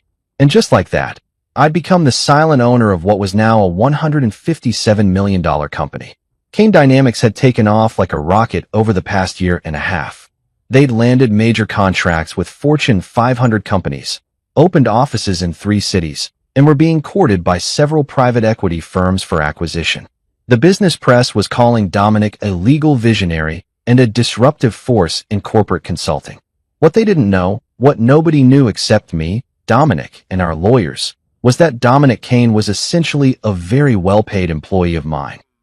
He ran the day-to-day operations, made strategic decisions, and got all the public credit. But at the end of the day, I owned that company lock, stock, and barrel. And now, sitting in my office with that Instagram photo burned into my retinas, I realized I had something much better than hurt feelings. I had leverage. I opened my laptop and navigated to the private equity exchange where Kane Dynamics shares could be traded among qualified investors. The current market value, $174.4 million. My 90% stake, worth approximately $157 million. Give or take a few million depending on market fluctuations. There were already 3 serious acquisition offers pending in my inbox. 2 private equity firms and 1 major consulting conglomerate, all offering premium prices for immediate sale. I could liquidate my entire position tonight if I wanted to. Just click a few buttons and walk away with enough money to buy a small island somewhere. The irony was almost too perfect. Leah thought she was so clever, crediting Dominic as her sponsor in that Instagram post. She had no idea that her precious Dominic was essentially my employee, that his entire success story was built on my investment, that his brilliant legal mind was only able to flourish because I'd given him the financial foundation to do it. I leaned back in my chair and took another sip of whiskey. The burn felt good, clarifying. For the first time since I'd seen that locked venue door, I was starting to feel like myself again. Not the hurt, betrayed husband who'd been made a fool of in front of half of Manhattan's legal community, but the calculating businessman who'd built his own fortune by staying 3 steps ahead of everyone else. Leah wanted to play games. She wanted to rewrite history and pretend I'd never existed. She wanted to humiliate me publicly while building her new romance on the foundation I'd provided. Fine. Game on. But this was going to be played by my rules now. You know that feeling when you're standing at the edge of a cliff, and there's this moment where you could either step back to safety or take the leap into the unknown. That's exactly where I was sitting at 2:47 a.m., staring at my laptop screen with the cursor hovering over buttons that would change everything. The Macallan had done its job. The sharp edges of my anger had smoothed into something much more dangerous. Cold, calculated fury. I'd spent the last 4 hours going through every financial connection I had to Leah's perfect little life. And let me tell you, the web was more extensive than a conspiracy theorist's corkboard. But I'm a methodical guy. You don't build a multi-million-dollar portfolio by making rash decisions, even when your cheating wife has just served your dignity on a silver platter to half of Manhattan's legal elite. So I started small, with the arteries that fed her lifestyle before moving on to the major organs. First up, the graduation party vendors. My fingers flew across the keyboard as I logged into my business banking portal. The venue payment? Cancelled, with a dispute filed citing services not rendered as agreed. The catering company? Same treatment. The jazz trio she'd handpicked? Their check was getting stopped faster than a teenager trying to use a fake ID at a liquor store. Now, technically, the services had been rendered, just not to me, since I'd apparently been persona non grata at my own wife's celebration. But that's the beautiful thing about contract law. There's always an out if you know where to look. The venue contract specifically stated that the event was for Mr. and Mrs. Thompson's celebration, and since Mr. Thompson hadn't been invited, the terms had been materially breached. I could practically hear the phone calls that would be happening in a few hours. Venue managers scrambling to explain to their bosses why they'd hosted a party without getting paid. Caterers wondering how they were going to explain the bounced check to their suppliers.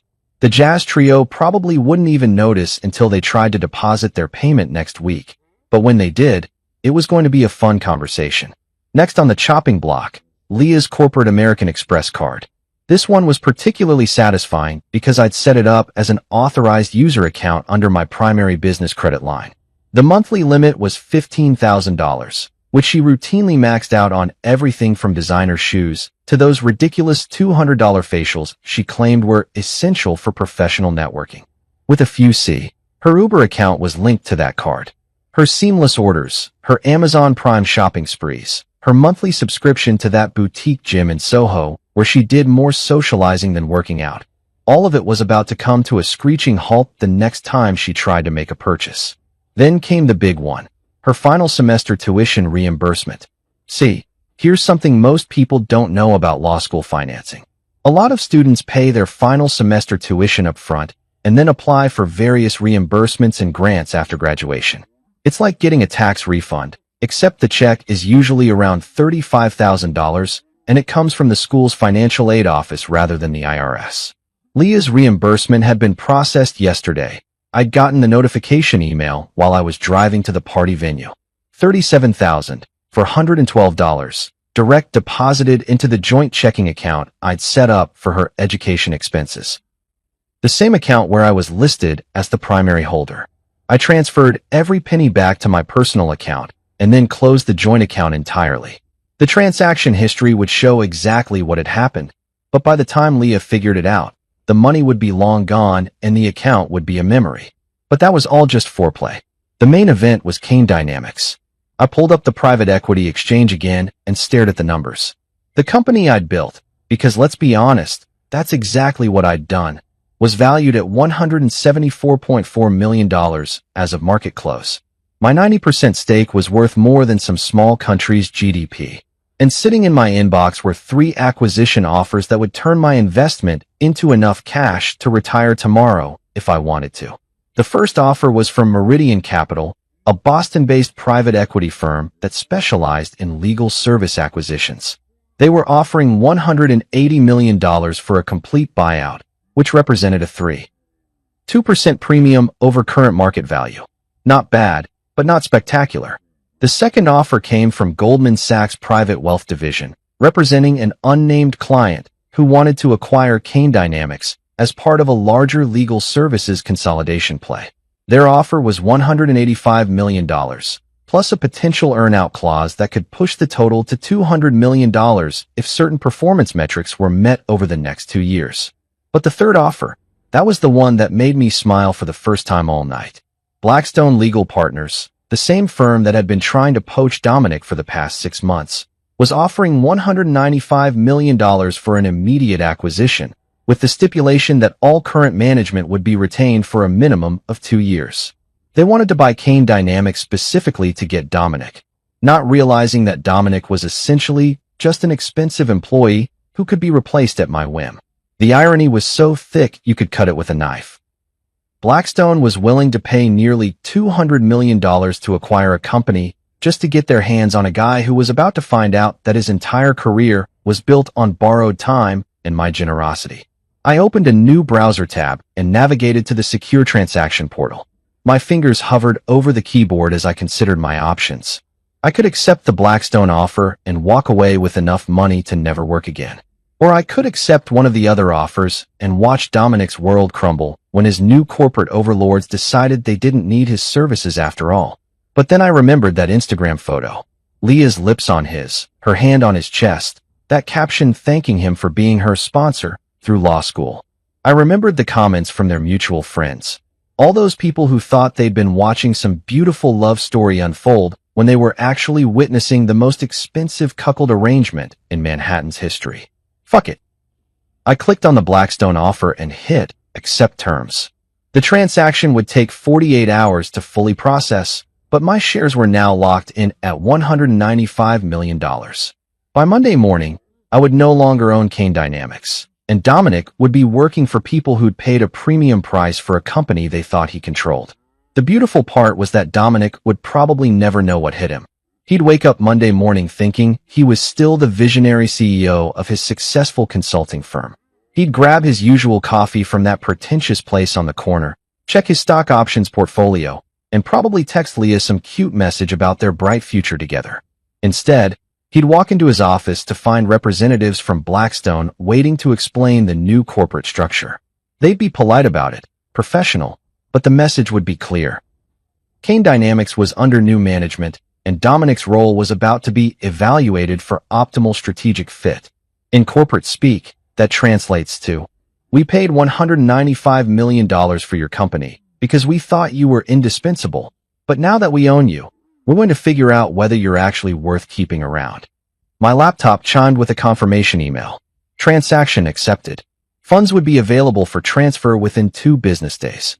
I was now $195 million richer, and the company that had made Dominic into Leah's knight in shining armor was about to become someone else's problem. I leaned back in my chair and finished the last of my whiskey. The city lights twinkled outside my window, and for the first time since I'd stood outside that locked venue door, I felt like I was back in control. Phase 1 was complete.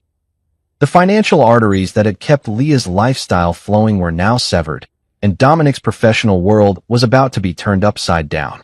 But this was just the beginning. Tomorrow, the real consequences would start hitting, and I had a front row seat to watch it all unfold.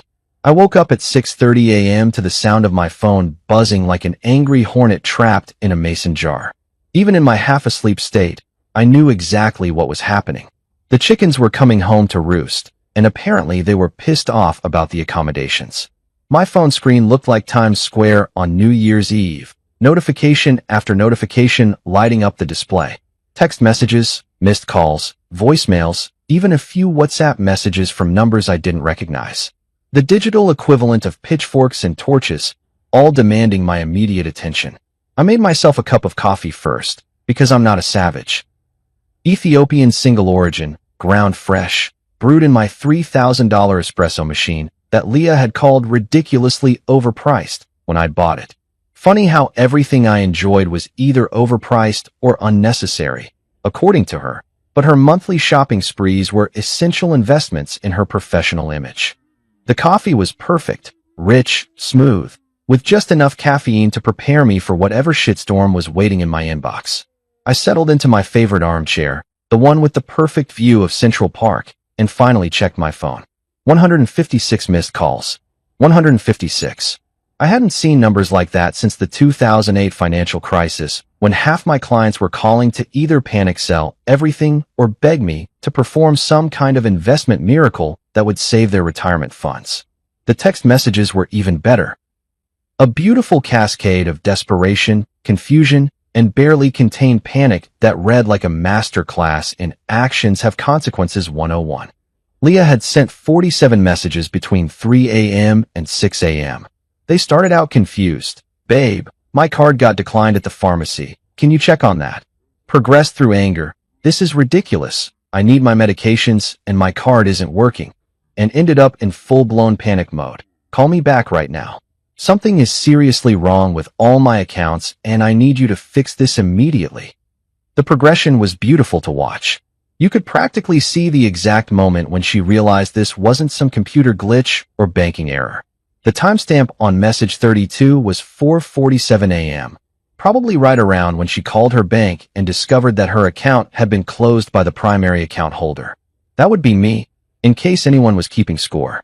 Dominic's messages were more professional, but equally frantic. As a lawyer, he at least understood the concept of documentation, so his texts read like evidence for a future court case. Michael, there seems to be an issue with Kane Dynamics operational accounts. Please call me at your earliest convenience to discuss. Then, 2 hours later, Michael, this is urgent. Our payroll system is showing errors and several vendors are reporting payment issues. We need to resolve this immediately. But the real entertainment was in the voicemails. I grabbed a fresh cup of coffee and settled in for what I knew was going to be better than anything Netflix had to offer. Voicemail number 12 was from the venue coordinator, her voice tight with professional panic. Mr. Thompson, this is Sandra from the Crystal Ballroom. We need to discuss the payment reversal that occurred overnight. Our accounting department is showing a significant discrepancy, and we have vendors asking questions about their payments. Please call me back as soon as possible.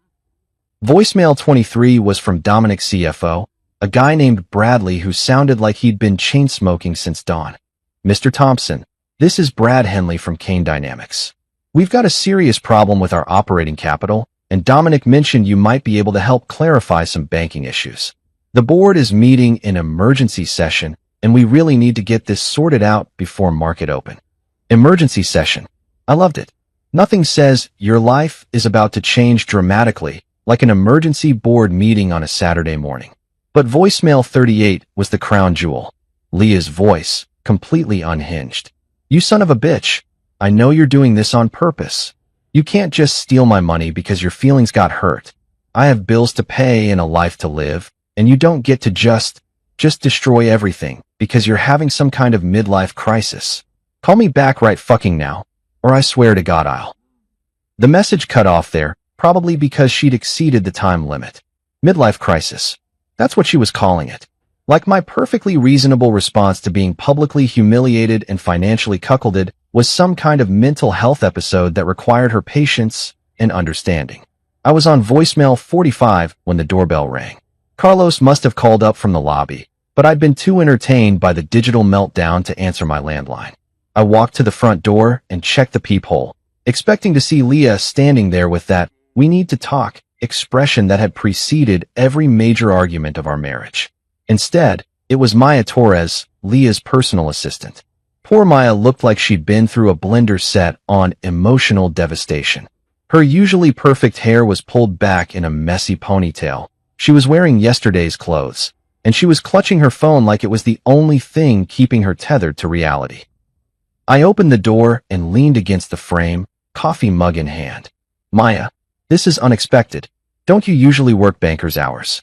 Mr. Thompson, I'm so sorry to bother you this early, but, she paused, looking around like she was afraid someone might be watching. Can I come in? There's a situation. I stepped aside and gestured for her to enter. Maya had always been efficient, professional, and refreshingly honest about Leah's more unreasonable demands. If anyone deserved to be caught in the crossfire of my marital nuclear war, it wasn't her. She followed me into the living room, declining my offer of coffee with a shaky wave of her hand. I don't even know where to start, she said, sinking into the couch like a deflated balloon. Everything's falling apart. Define everything, I said, settling back into my chair with the casual interest of someone watching a nature documentary about predators. The graduation after-party got shut down halfway through last night because the venue's check bounced. People were still dancing when security came in and told everyone they had to leave. Leah was mortified. I mean, absolutely mortified. Some of the partners from her firm were there, and they had to watch her get escorted out by building security. I nodded sympathetically while internally doing a victory dance. That does sound embarrassing. But that's not even the worst part, Maya continued, her voice rising with each word. This morning, Kane Dynamics' payroll system crashed. Completely crashed. Nobody got their direct deposits. The accounting software is showing error messages, and half the staff can't access their company credit cards. Sounds like a technical issue, I said, taking another sip of coffee. Mr. Thompson, Maya said, looking at me with the kind of expression usually reserved for explaining simple concepts to small children. Dominic's board is in emergency session. They're talking about bringing in external auditors. There are rumors flying that the company might be facing some kind of hostile takeover or financial investigation. I raised an eyebrow. That's quite a leap from a payroll glitch. And Leah? Maya's voice dropped to almost a whisper. Leah's losing it. Completely losing it. Her bank accounts are frozen, her credit cards aren't working, and she can't reach you. She's been calling everyone she knows trying to figure out what's happening, but nobody has any answers. She pulled out her phone and showed me the screen. 17 missed calls from Leah in the past hour alone. She sent me here to find you, Maya said. She's scared, Mr. Thompson. Really scared. She keeps saying that something terrible has happened and that you're the only one who can fix it. I set down my coffee mug and looked at Maya with what I hoped was an expression of mild concern mixed with complete innocence. Well, Maya, that does sound like quite a predicament. So you'll help? The relief in her voice was almost heartbreaking. Help with what exactly? I asked. I'm just a guy who woke up to 156 missed calls on a Saturday morning. Sounds like Leah and her boyfriend are having some business troubles that have nothing to do with me. Maya stared at me for a long moment, and I could practically see the pieces clicking into place behind her eyes. She was smart enough to recognize the careful neutrality in my tone, experienced enough with wealthy clients to understand when someone was being deliberately obtuse. This isn't a coincidence, is it? She said quietly. Maya, I said, standing up and walking toward the front door. I think you should probably get back to work.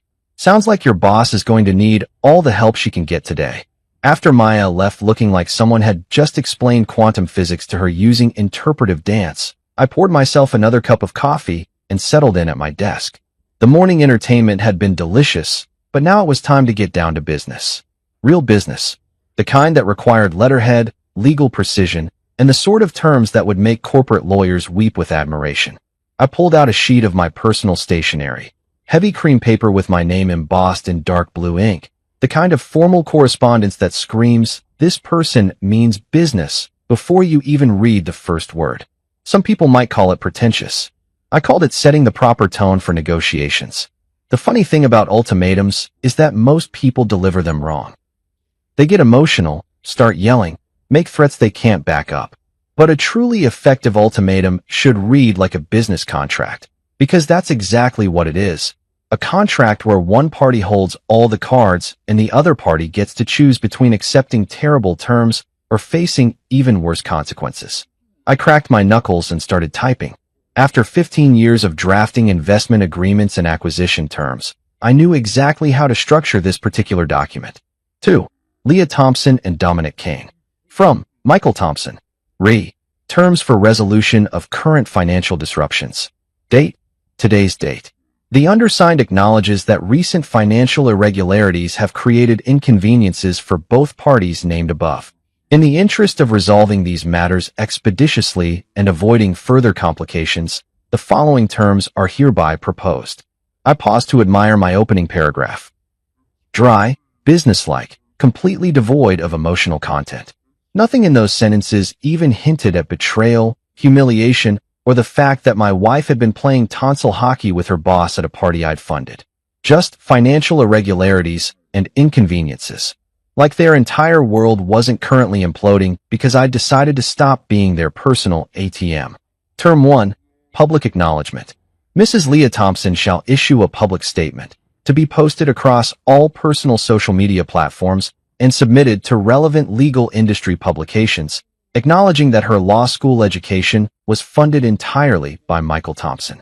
This statement shall specifically name Michael Thompson as the sole financial backer of her legal education and shall correct any previous public statements suggesting alternative sources of funding. The statement shall be substantively identical to the draft provided as Attachment A to this document. I opened a new document and started drafting Attachment A. This was going to be fun. Statement of correction. I want to publicly acknowledge and thank my husband, Michael Thompson, for his complete financial support throughout my law school journey. Michael paid for my tuition, living expenses, and educational costs without any assistance from other parties. My recent social media posts incorrectly suggested that others had sponsored my education, and I apologize for any confusion this may have caused.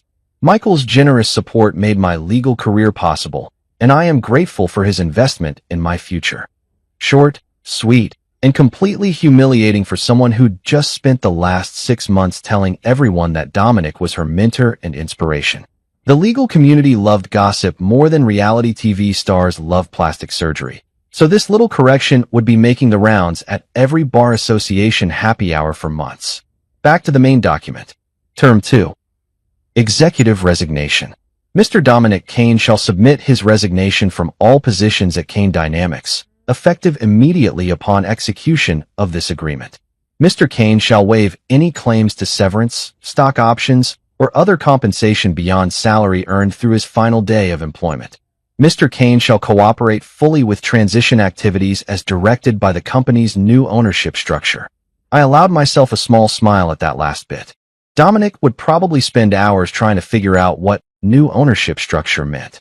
By the time he figured it out, he'd be updating his LinkedIn profile, with seeking new opportunities in legal consulting. Term 3. Marital asset protection. Mrs. Leah Thompson hereby waives any claims to marital property, business interests, or other assets acquired during the marriage by Michael Thompson. This includes, but is not limited to, investment portfolios, real estate holdings, BU, business equity, and intellectual property. Mrs. Thompson acknowledges that these assets represent Michael Thompson's separate property and shall make no claims for division, support, or compensation related to these holdings. This was the big one. Under New York's equitable distribution laws, Leah could theoretically claim half of everything I'd acquired during our marriage. But that was only if she wanted to drag things through divorce court while I systematically dismantled every financial structure that supported her lifestyle. The smart play was to waive her claims now and avoid the scorched earth litigation that would leave us both poorer and angrier. Term 4. Non-disclosure agreement. Both parties shall execute comprehensive non-disclosure agreements prohibiting public discussion of Michael Thompson's business activities, investment decisions, or personal affairs. This includes, but is not limited to, social media posts, interviews, casual conversations with third parties, and any other forms of public or private communication that reference Michael Thompson in any context. I wanted them both to disappear from my life completely. No more Instagram posts tagging me in couple photos. No more casual mentions at networking events. No more, "Oh, Michael thinks this," or "Michael suggested that," in their professional conversations. They could go build their new life together, but they'd be doing it without using my name as their social currency. Term 5. Enforcement and consequences.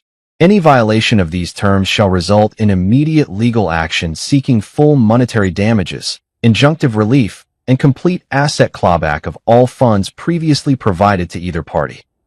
Michael Thompson reserves the right to pursue all available legal remedies, including but not limited to civil litigation, asset forfeiture proceedings, and criminal referrals where applicable. The stick to go with the carrot, in other words. Play by my rules, or I'd spend the next 5 years and a significant portion of my considerable wealth making their lives a legal nightmare that would make Dante's Inferno look like a spa vacation. I printed the document on my personal letterhead, then printed a second copy for my records. The terms were harsh but fair, or at least, they were as fair as I was feeling toward a cheating wife and her boyfriend who'd been living off my generosity while planning their romantic future together. The beauty of this approach was its simplicity. Leah and Dominic could sign the papers and move on with their lives, or they could refuse and watch as their current financial catastrophe became a permanent state of affairs. I wasn't asking for anything unreasonable, just public acknowledgement of reality, professional consequences for Dominic's poor judgment, and legal protection for my own assets. I folded the documents carefully and placed them in a manila envelope along with a cover letter explaining that they had 24 hours to respond. Not to negotiate, not to propose counteroffers, but to respond with either signed agreements or a clear indication that they preferred to handle this matter through alternative means. Alternative means, in this context, being the legal equivalent of a nuclear winter that would leave both of them professionally and financially radioactive for years to come. Maya was probably still somewhere in the building, either hiding in the lobby or pacing around outside, trying to figure out how to report back to Leah without becoming the messenger who gets shot.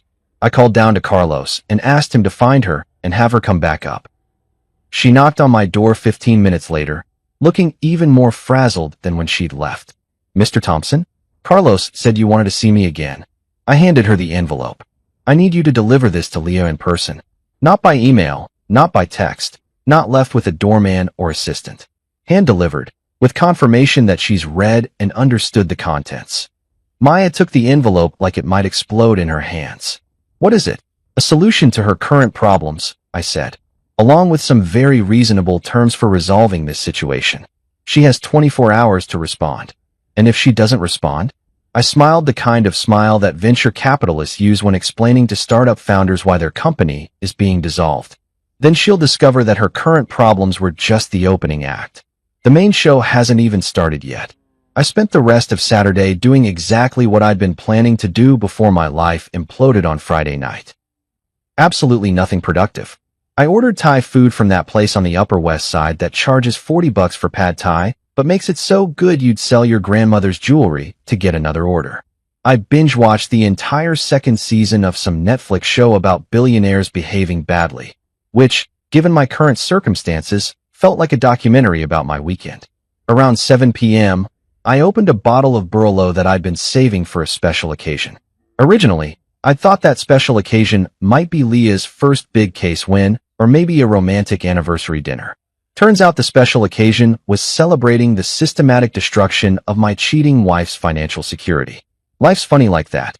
The wine was perfect, rich, complex, with just enough tannins to remind you that good things take time to develop properly. Unlike marriages, apparently, which could go from "till death do us part" to "I guess I didn't want you there" faster than a tech startup burning through venture capital. My phone had been mercifully quiet since Maya left with the envelope.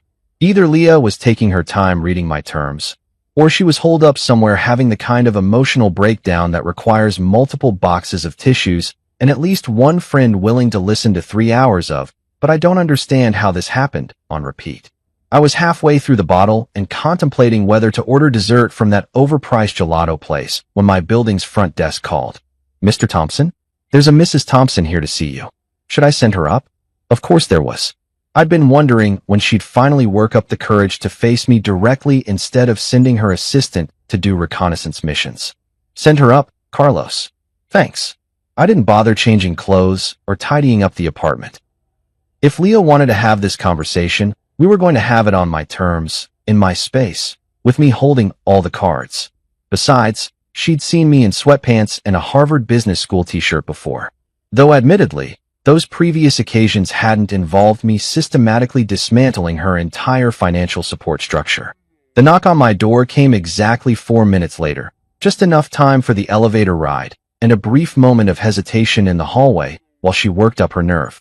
I opened the door and got my first look at my wife since she'd decided to credit her boyfriend as her law school sponsor.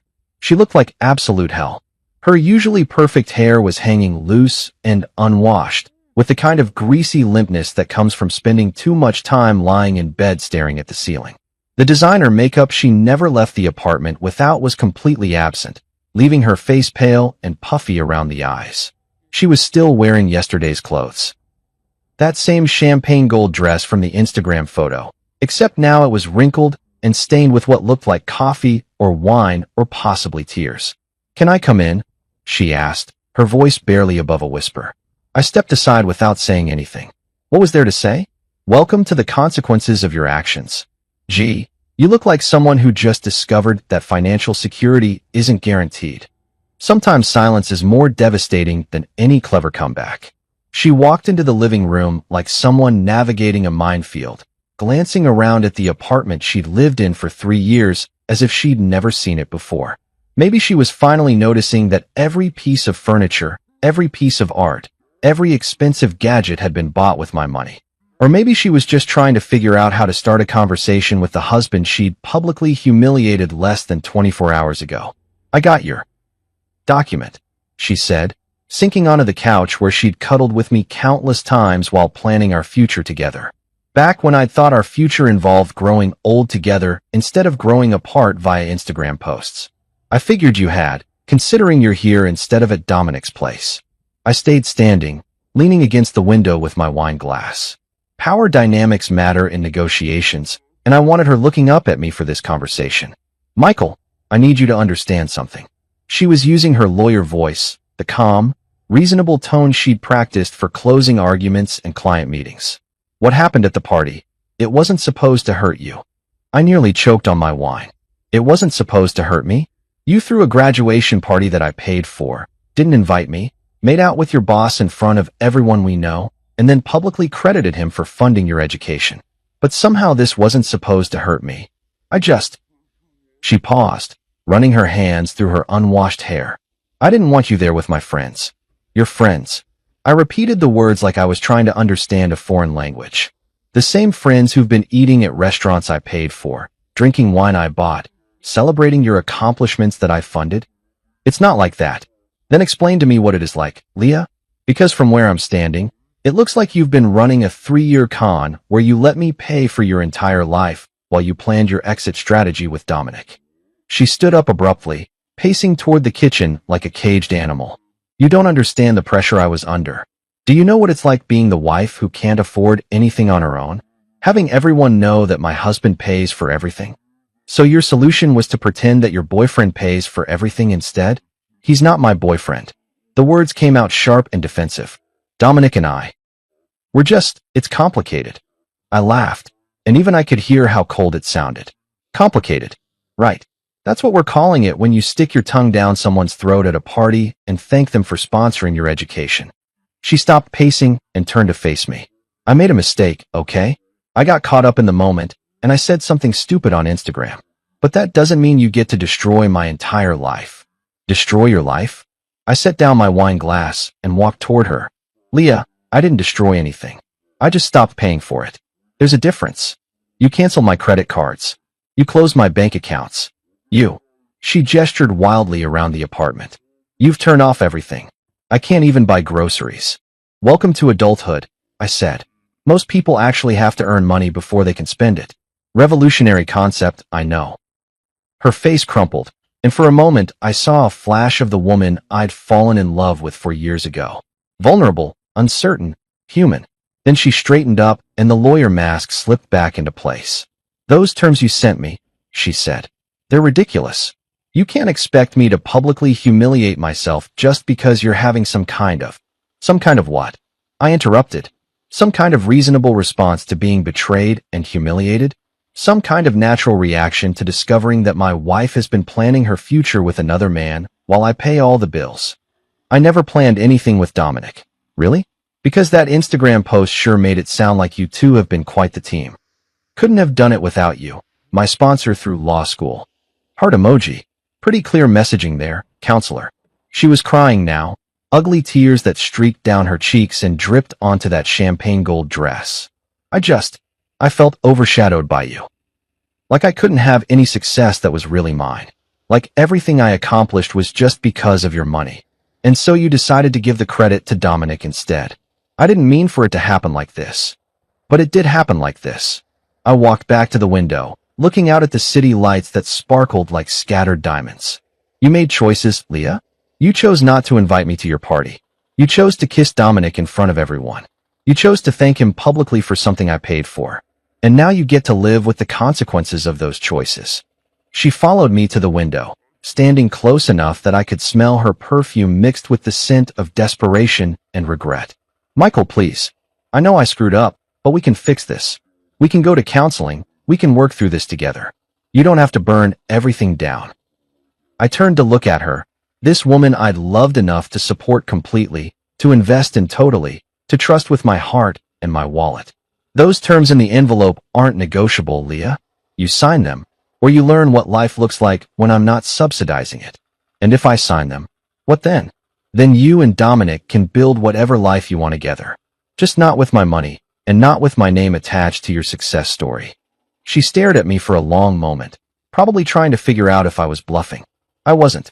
The old Michael, the one who'd believed in love and partnership and building a life together, had died somewhere between that locked venue door and that Instagram post. The new Michael was a businessman first, and businessmen don't make deals with people who've already proven they can't be trusted. 24 hours, I said quietly.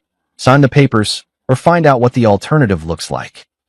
Monday morning arrived with the kind of crisp autumn air that makes Manhattan feel like the center of the universe. I chose my outfit carefully, navy Tom Ford suit, Italian leather shoes that cost more than most people's rent, and a tie that whispered, "I own this room," without having to shout about it. Today wasn't just about business. It was about making a statement that would echo through the financial district for months. The Kane Dynamics building on Park Avenue was one of those gleaming glass towers that screamed, "We've made it," to anyone walking by. 47 stories of steel and ambition, with Dominic's company occupying the entire 32nd floor. I'd been here exactly once before, about 6 months ago, when Dominic had insisted on giving me a tour of our expanding empire. Our empire. If he only knew. I walked through the lobby like I owned the place, which, until about 18 hours ago, I basically did. The security guard recognized me and waved me through without the usual visitor badge nonsense. Poor guy probably had no idea that the friendly investor he'd been greeting for the past year and a half had just sold the company out from under everyone's feet. The elevator ride to the 32nd floor gave me time to appreciate the irony of the situation. When I'd first invested in Kane Dynamics, Dominic had been working out of a WeWork space in Brooklyn, sharing a conference room with a startup that made artisanal dog treats and another company that was trying to revolutionize the sock industry. Now he had a corner office with floor-to-ceiling windows and a view that probably cost more per square foot than some people's entire apartments. All thanks to my money. All about to become someone else's problem. The reception area was buzzing with the kind of nervous energy that happens when rumors start flying and nobody knows which way the wind is blowing. I could see clusters of employees having hushed conversations by the coffee machine, and at least 3 people were frantically typing on their phones like they were texting their resumes to headhunters. Mr. Thompson, the receptionist, a young woman named Jessica who'd always been unfailingly polite, looked relieved to see me. "Thank goodness you're here. Mr. Kane has been trying to reach you all weekend." "I'm sure he has," I said, checking my watch. "Is the board meeting still happening?" "Yes, sir. Conference room A. They've been in there since 7 this morning. 7 a.m. on a Monday. That was desperation time. The kind of early meeting that happened when shit had hit the fan and everyone was scrambling to figure out which direction the pieces were flying." I walked down the hallway toward the conference room, passing offices where Kane Dynamics rising stars were probably wondering if they'd still have jobs by lunch. The irony wasn't lost on me that I was about to attend a board meeting for a company I no longer owned, to discuss problems I created, with people who had no idea I was the source of their current nightmare. The conference room had glass walls, so I could see the meeting in progress before I even opened the door. 7 people around a mahogany table that cost more than most cars, all looking like they'd been hit by a freight train carrying bad news. Financial documents were scattered across the table, laptops were open showing spreadsheets that probably looked like crime scenes, and everyone had that shell-shocked expression that comes with realizing your professional world is imploding in real time. Notably absent, Dominic Kane. I knocked once and opened the door. The conversation stopped immediately, and 7 pairs of eyes turned toward me with the kind of desperate hope usually reserved for disaster movie scenes where the cavalry arrives just in time. "Michael." Brad Henley, the CFO, practically jumped out of his chair. "Thank God you're here. We've been trying to reach you all weekend." "So I heard," I said, taking the empty seat at the head of the table. It was Dominic's usual spot, but since Dominic wasn't here, I figured someone should fill the leadership vacuum. "Where's our fearless CEO?" The board members exchanged glances like they were trying to decide who had to deliver the bad news. Finally, Sarah Chun, the head of operations, cleared her throat. "Dominic's no longer with the company as of this morning." "Resignation?" I asked, though I already knew the answer. "Security escorted him out about an hour ago," Brad said. "He submitted his resignation via email at 6:47 a.m. Very brief, very professional, but he's gone." I nodded like this was surprising news instead of the exact outcome I'd orchestrated. That's unfortunate timing, given our current challenges. "Michael," Sarah leaned forward, her voice tight with barely controlled panic. "We need to know what's happening with the company's financial structure. Our operating accounts have been frozen, payroll is backed up, and we've got vendors calling every 5 minutes asking about bounce payments. And there are rumors," added Marcus Webb, the head of business development, "about some kind of acquisition or hostile takeover. The financial press is sniffing around, asking questions about ownership changes and leadership transitions." I looked around the table at these 7 people who'd helped build Kane Dynamics into a $175 million company. Smart, dedicated professionals who'd worked 60-hour weeks and sacrificed personal time to make Dominic's vision a reality. They deserved better than what was about to happen to them, but unfortunately, they'd been collateral damage. Well, I said, opening my briefcase and pulling out a folder, I have some news that should clarify the situation. I placed copies of the acquisition documents in front of each board member. The Blackstone Legal Partners logo was prominently displayed at the top of each page, followed by language that was both crystal clear and utterly devastating to everyone in the room. As of market close on Friday, I said, watching their faces as they read, I've sold my majority stake in Kane Dynamics to Blackstone Legal Partners. The sale was completed this morning, and they're now the controlling shareholder of the company. The silence that followed was the kind of complete, profound quiet that happens when a room full of intelligent people realizes that their entire professional universe has just been rewritten without their input or consent. Brad was the first to find his voice. Your majority stake? Michael, you own less than 15% of the company. I smiled the kind of smile that venture capitalists use when explaining to entrepreneurs why their company is being dissolved. Actually, Brad, I owned 90% of Kane Dynamics. Dominic held 10% and served as CEO, but I've been the majority shareholder since day one. Sarah's face had gone completely white. That's impossible. Dominic founded this company. He built it from nothing. Dominic had the vision, I said. I had the capital. 90% of the startup funding, 90% of the operational investment, 90% of the expansion capital, all of it came from my personal portfolio. In exchange, I received 90% ownership. It's all documented in the original incorporation papers, if you'd like to review them. Marcus was frantically scrolling through his phone, probably pulling up the corporate filings that he should have read more carefully 18 months ago. But why? Why would you sell to Blackstone? We're profitable, we're growing, we just landed the Morrison Industries contract. Because, I interrupted, my priorities have changed. I'm divesting from certain business relationships that no longer align with my personal interests. The euphemism hung in the air like smoke from a fired gun. These people weren't stupid. They could probably guess that my sudden decision to sell had something to do with the mysterious personnel changes and Dominic's abrupt departure. But they'd never know the full story. They'd never know about the graduation party, the Instagram post, or the fact that their former CEO had been playing house with my wife while I funded his professional dreams. What does this mean for us?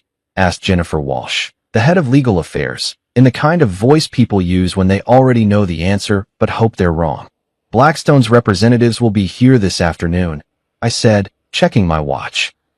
They'll be conducting individual meetings with all senior staff to assess the current organizational structure and determine optimal strategic alignment going forward. In corporate speak, that translated to, they're going to fire half of you and restructure the rest of the company according to their own vision. They paid a premium for Kane Dynamics because they believed they were acquiring Dominic's leadership and vision, I continued. Now that Dominic's no longer part of the equation, they'll need to reevaluate whether the company still meets their investment criteria. Brad's hands were shaking as he set down the acquisition documents. Michael, this company employs 47 people. Some of them have families, mortgages, kids in college. You can't just. I can, and I did, I said, standing up and closing my briefcase. Blackstone Legal Partners is a reputable firm with extensive experience in corporate restructuring. I'm confident they'll make decisions that are in the best interests of their investment. Which was a polite way of saying, not my problem anymore. I walked toward the door, then paused and turned back to face the room full of shell-shocked executives. For what it's worth, you're all talented professionals. I'm sure you'll land on your feet, regardless of what Blackstone decides. Then I left them there to contemplate the smoking crater where their careers used to be. 2 weeks later, I was standing in a converted warehouse in Brooklyn, watching a 27-year-old coding prodigy explain why her legal tech startup was going to revolutionize how law firms handle research. The irony wasn't lost on me that I was back in the borough where Dominic had started Kane Dynamics, except this time I was looking at something that actually deserved my investment. The space was nothing like Kane Dynamics' polished Park Avenue offices. exposed brick walls, concrete floors, and the kind of industrial lighting that made everything look like a hipster coffee shop. But there was energy here, the kind of focused intensity that happens when smart people are building something they actually believe in, rather than just trying to impress investors and climb corporate ladders. The problem with legal research, Ava Lynn was saying, gesturing toward a wall covered in whiteboards that looked like they'd been attacked by a caffeinated mathematician, is that it's still stuck in the 19th century. Lawyers are paying junior associates $300 an hour to do work that artificial intelligence could handle in minutes. I nodded, sipping coffee from a chipped mug that probably came from some thrift store in Williamsburg. The coffee was terrible, bitter, weak, and served at approximately room temperature, but I was more interested in what Ava was saying than the quality of her beverage service. "Show me the demo," I said. Ava's eyes lit up like someone had just offered her unlimited funding and a lifetime supply of Red Bull. She practically bounced over to her laptop, which was connected to a massive monitor that dominated one wall of the workspace. "Okay, so imagine you're working on a complex merger case," she said, her fingers flying across the keyboard. Traditional research would involve sending 3 junior lawyers to spend 40 hours combing through legal databases, precedent cases, and regulatory filings. They'd bill the client $36,000 for work that mostly involves keyword searches and document review. The screen filled with a clean, intuitive interface that looked nothing like the clunky legal databases I'd seen lawyers struggling with for years. "Now watch this," Ava said, typing in a search query that would have taken those junior lawyers days to properly research. Results appeared instantly. Not just a list of cases and statutes, but an organized, weighted analysis of relevant precedents, complete with confidence ratings and strategic recommendations. The AI had sorted through thousands of documents, identified the most relevant materials, and presented them in a format that actually made sense. "This is impressive," I said, and I meant it. I'd seen plenty of tech demos over the years, most of them promising to revolutionize industries that didn't particularly want to be revolutionized. But this was different. This solved a real problem that cost law firms millions of dollars annually. "We're not trying to replace lawyers," Ava continued, clearly warming to her favorite subject. "We're trying to make them more efficient. Instead of spending weeks on research, they can spend their time on strategy, client relationships, actual legal thinking. The stuff that humans are actually good at." I walked around the workspace, taking in the setup. 6 developers working at standing desks that looked like they'd been assembled from IKEA parts and industrial pipe fittings. A conference area made from a reclaimed door balanced on sawhorses. Whiteboards covered with flowcharts, user interface mock-ups, and what appeared to be a betting pool about which pizza place delivered fastest to their address. This was what a real startup looked like. Lean, focused, built by people who cared more about solving problems than impressing anyone. It reminded me of my own early days, back when I was trading stocks from a studio apartment and living on ramen noodles and stubborn determination. "What's your current funding situation?" I asked. Ava's enthusiasm dimmed slightly. "We've been bootstrapping so far. I had some savings from my previous job at Google, and the team is working for equity until we can afford proper salaries. We've got enough runway for maybe 3 more months. And then..." She shrugged, trying to look casual about the fact that her company was 3 months away from bankruptcy. "Then we either find investors, or we all go back to working for other people's dreams." I pulled out my phone and showed her the research I'd done on her background while riding the subway to Brooklyn. MIT computer science degree, 3 years at Google working on machine learning algorithms, 2 years at a legal tech startup that had been acquired by Thomson Reuters. Her code was elegant, her strategic thinking was sound, and most importantly, she was solving a problem that actually mattered. "Tell me about your team," I said. "Best engineers I've ever worked with," Ava said, gesturing toward the developers who were pretending not to eavesdrop on our conversation. Sarah over there built recommendation engines for Netflix. Marcus worked on fraud detection algorithms for PayPal. Kim was the lead developer on that document analysis platform that LexisNexis bought for $40 million last year. And they're all working for equity. They believe in what we're building. Everyone here could get jobs at Google or Facebook tomorrow, making twice what I'll be able to pay them for the next 2 years. But they're here because they want to build something that matters. That was the difference between this company and Kane Dynamics. Dominic had been building a consulting firm to feed his own ego and impress people at legal industry cocktail parties. Ava was building something that could actually change how an entire profession operated. What do you need to scale? I asked. Realistically, $10 million would let us hire the team we need, build out our infrastructure, and fund operations for the next 18 months. 15 million would be better. We could expand faster, maybe open a West Coast office, start targeting the really big law firms. I walked back to the whiteboard covered with user interface mockups. The design was clean, intuitive, obviously built by people who understood that lawyers didn't have time to learn complicated software just to do basic research. Have you talked to potential customers? Actual law firms. We've got pilot programs running with 3 mid-size firms in Manhattan, Ava said. The feedback has been incredible. Partners are telling us we're saving them 60 to 70% on research costs, and the quality of analysis is actually better than what their junior associates were producing. Show me the numbers. For the next hour, Ava walked me through financial projections, market analysis, and customer acquisition strategies that were surprisingly sophisticated for a company operating out of a converted warehouse. She'd done her homework.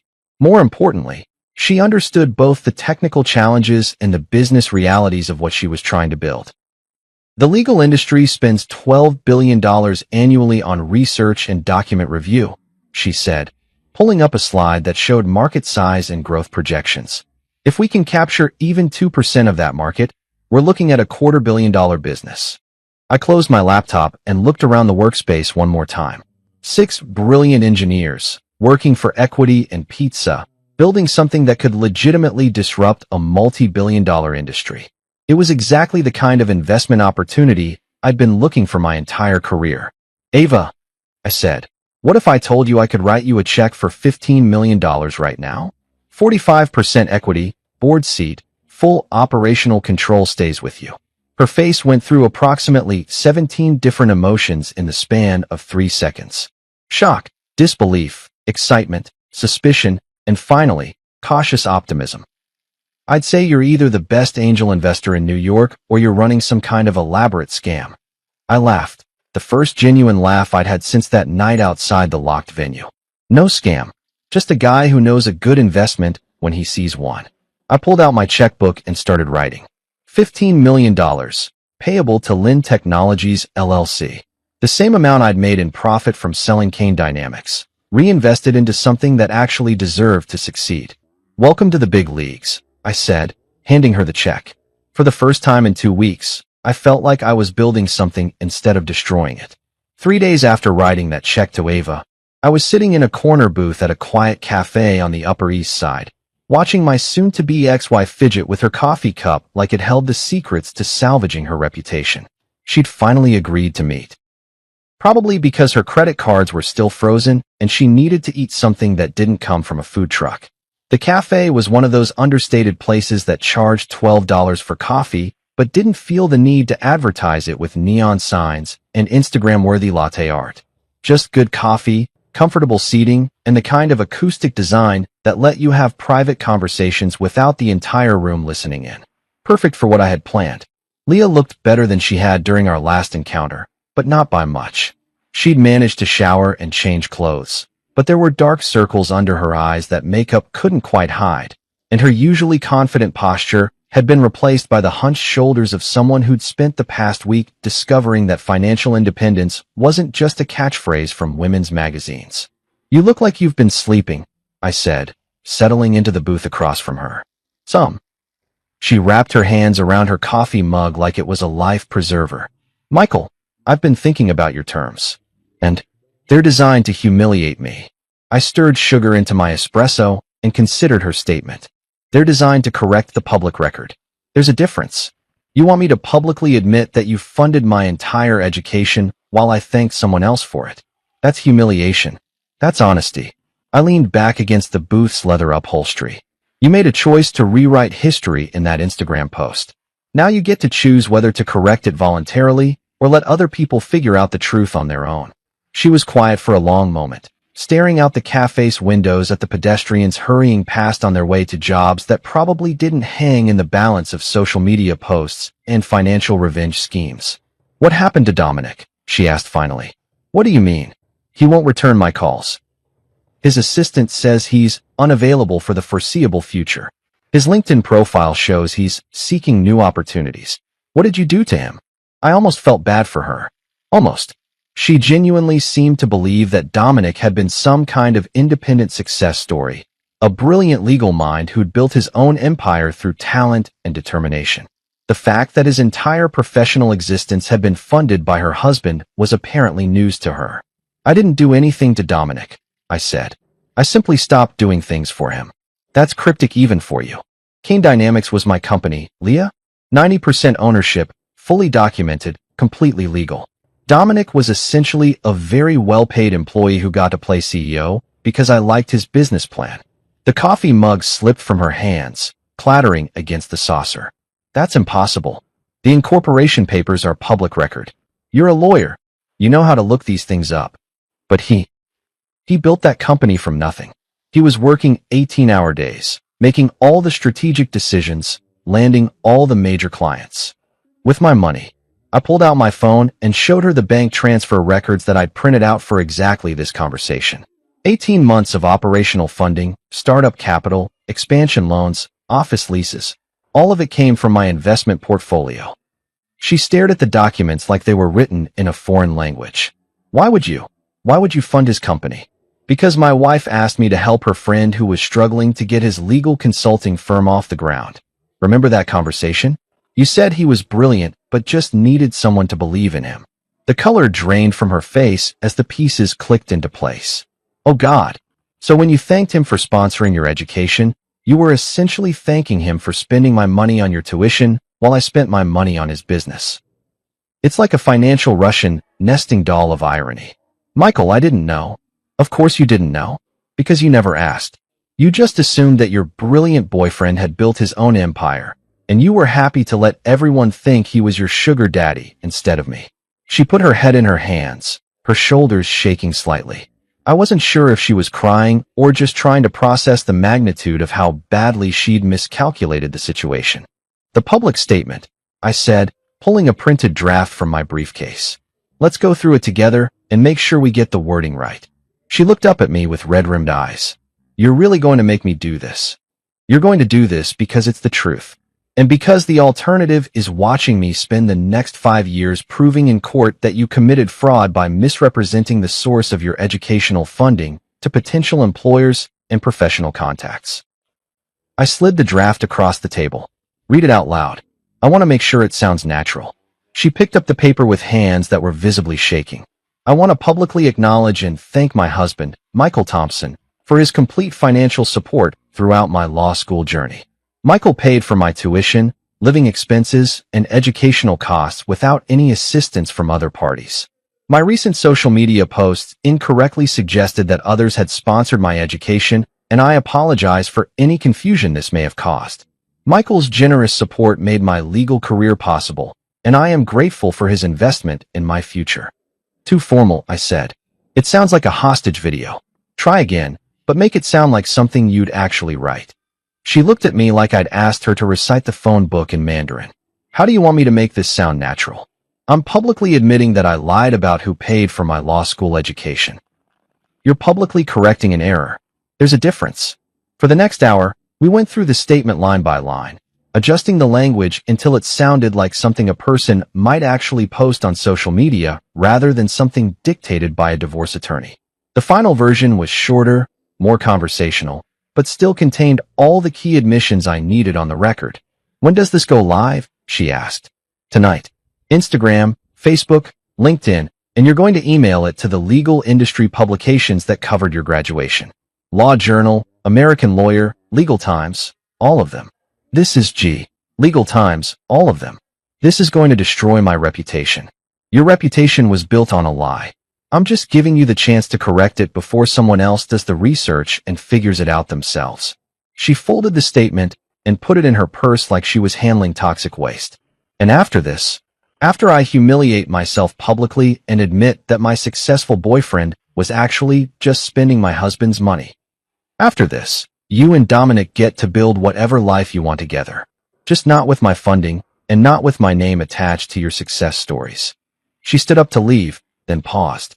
For what it's worth, I really didn't mean for things to happen this way. I know, I said, but they did happen this way, and now we all get to live with the consequences. She walked out of the cafe without looking back, probably heading home to spend the rest of the day figuring out how to explain to her friends and colleagues why she was about to publicly contradict everything she'd told them about her relationship with Dominic. I ordered another espresso and checked my phone. Ava had sent me a text with photos from their office. The team celebrating their new funding with champagne that probably cost less than Leah's usual lunch. Real celebration from people who'd actually earned something worth celebrating. By tomorrow morning, everyone in Manhattan's legal community would know the real story behind Leah Thompson's law school education. And for the first time in weeks, I was looking forward to reading the comments. 6 months later, I was standing in the sunlight streaming through the windows of my new apartment on the Upper West Side, drinking coffee that didn't cost $12 and feeling genuinely content for the first time in years. 2 bedrooms, hardwood floors, and absolutely zero marble countertops or designer bullshit that screamed, "Look how much money I have." Just a normal place where a normal person might actually want to live. The divorce had been finalized 3 weeks ago. Quick, clean, and exactly according to the terms I'd outlined in that envelope Maya had delivered what felt like a lifetime ago. Leah had signed everything without attempting to negotiate, probably because her lawyer had explained in very small words what would happen if she tried to fight a guy who documented every financial transaction with the obsessive precision of a Swiss accountant. She'd moved to Portland, of all places, working for some nonprofit legal aid clinic that helped low-income families with housing disputes. The irony wasn't lost on me that she'd gone from Manhattan corporate law to helping people who actually couldn't afford lawyers. Maybe getting her financial reality check had given her some perspective on what real problems looked like. She'd sent me a letter last month, handwritten, not typed, which was somehow more personal than anything she'd done in the last year of our marriage. "I finally understand the difference between prestige and worth," she'd written. "I'm sorry it took losing everything to figure that out." I'd folded the letter and put it in my desk drawer. Not as a keepsake, exactly, but as closure. Proof that the woman I'd married was still in there somewhere, underneath all the Instagram captions and professional networking bullshit. Dominic had landed on his feet, sort of. He was working for a mid-tier firm in Chicago, handling corporate compliance cases that probably bored him to tears after running his own company. His LinkedIn profile listed him as senior associate, which was corporate speak for former CEO who's now back to being someone else's employee. The legal press had moved on to other stories, but his name still occasionally came up as a cautionary tale about the dangers of rapid corporate expansion without proper financial backing. My phone buzzed with a text from Ava. "Just closed the Morrison Industries deal. $2.3 million annual contract. Drinks at 6. I smiled and typed back, "Absolutely. My treat." Lynn Technologies had become exactly what I'd hoped it would be when I'd written that check in the Brooklyn warehouse. They'd landed 12 major clients, opened offices in Boston and San Francisco, and were being courted by venture capital firms who wanted to lead their Series B funding round. Ava had been featured on the cover of Legal Tech magazine as one of the industry's 30 under 30 disruptors, and unlike certain other people I could mention, she'd actually earned the recognition. I spent my days now doing things that actually mattered. Guest lectures at Columbia Law School about the intersection of technology and legal practice. Mentoring other startups that were trying to solve real problems instead of just chasing valuations. Serving on the board of Lynn Technologies and watching brilliant people build something that would outlast all of us. The apartment was quiet except for the distant sounds of the city going about its business. No designer furniture that cost more than cars. No art collections that existed solely to impress dinner party guests. No evidence of the life I'd built with someone who'd never really wanted to build anything with me at all. Just sunlight, good coffee, and the satisfaction of knowing that I'd won. Not because I'd destroyed Leah's financial security or ended Dominic's CEO career or forced them both to confront the reality of their choices.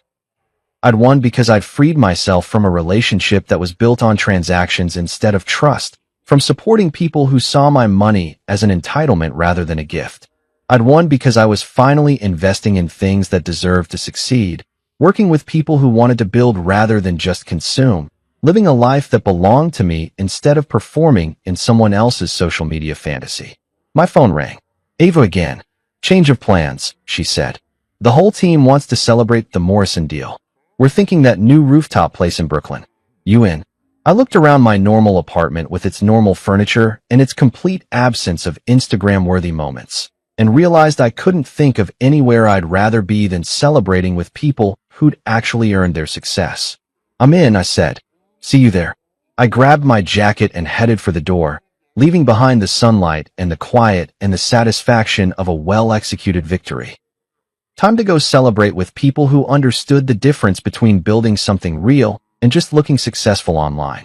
6 months ago, I'd thought my life was over when I stood outside that locked venue door. Turns out it was just beginning.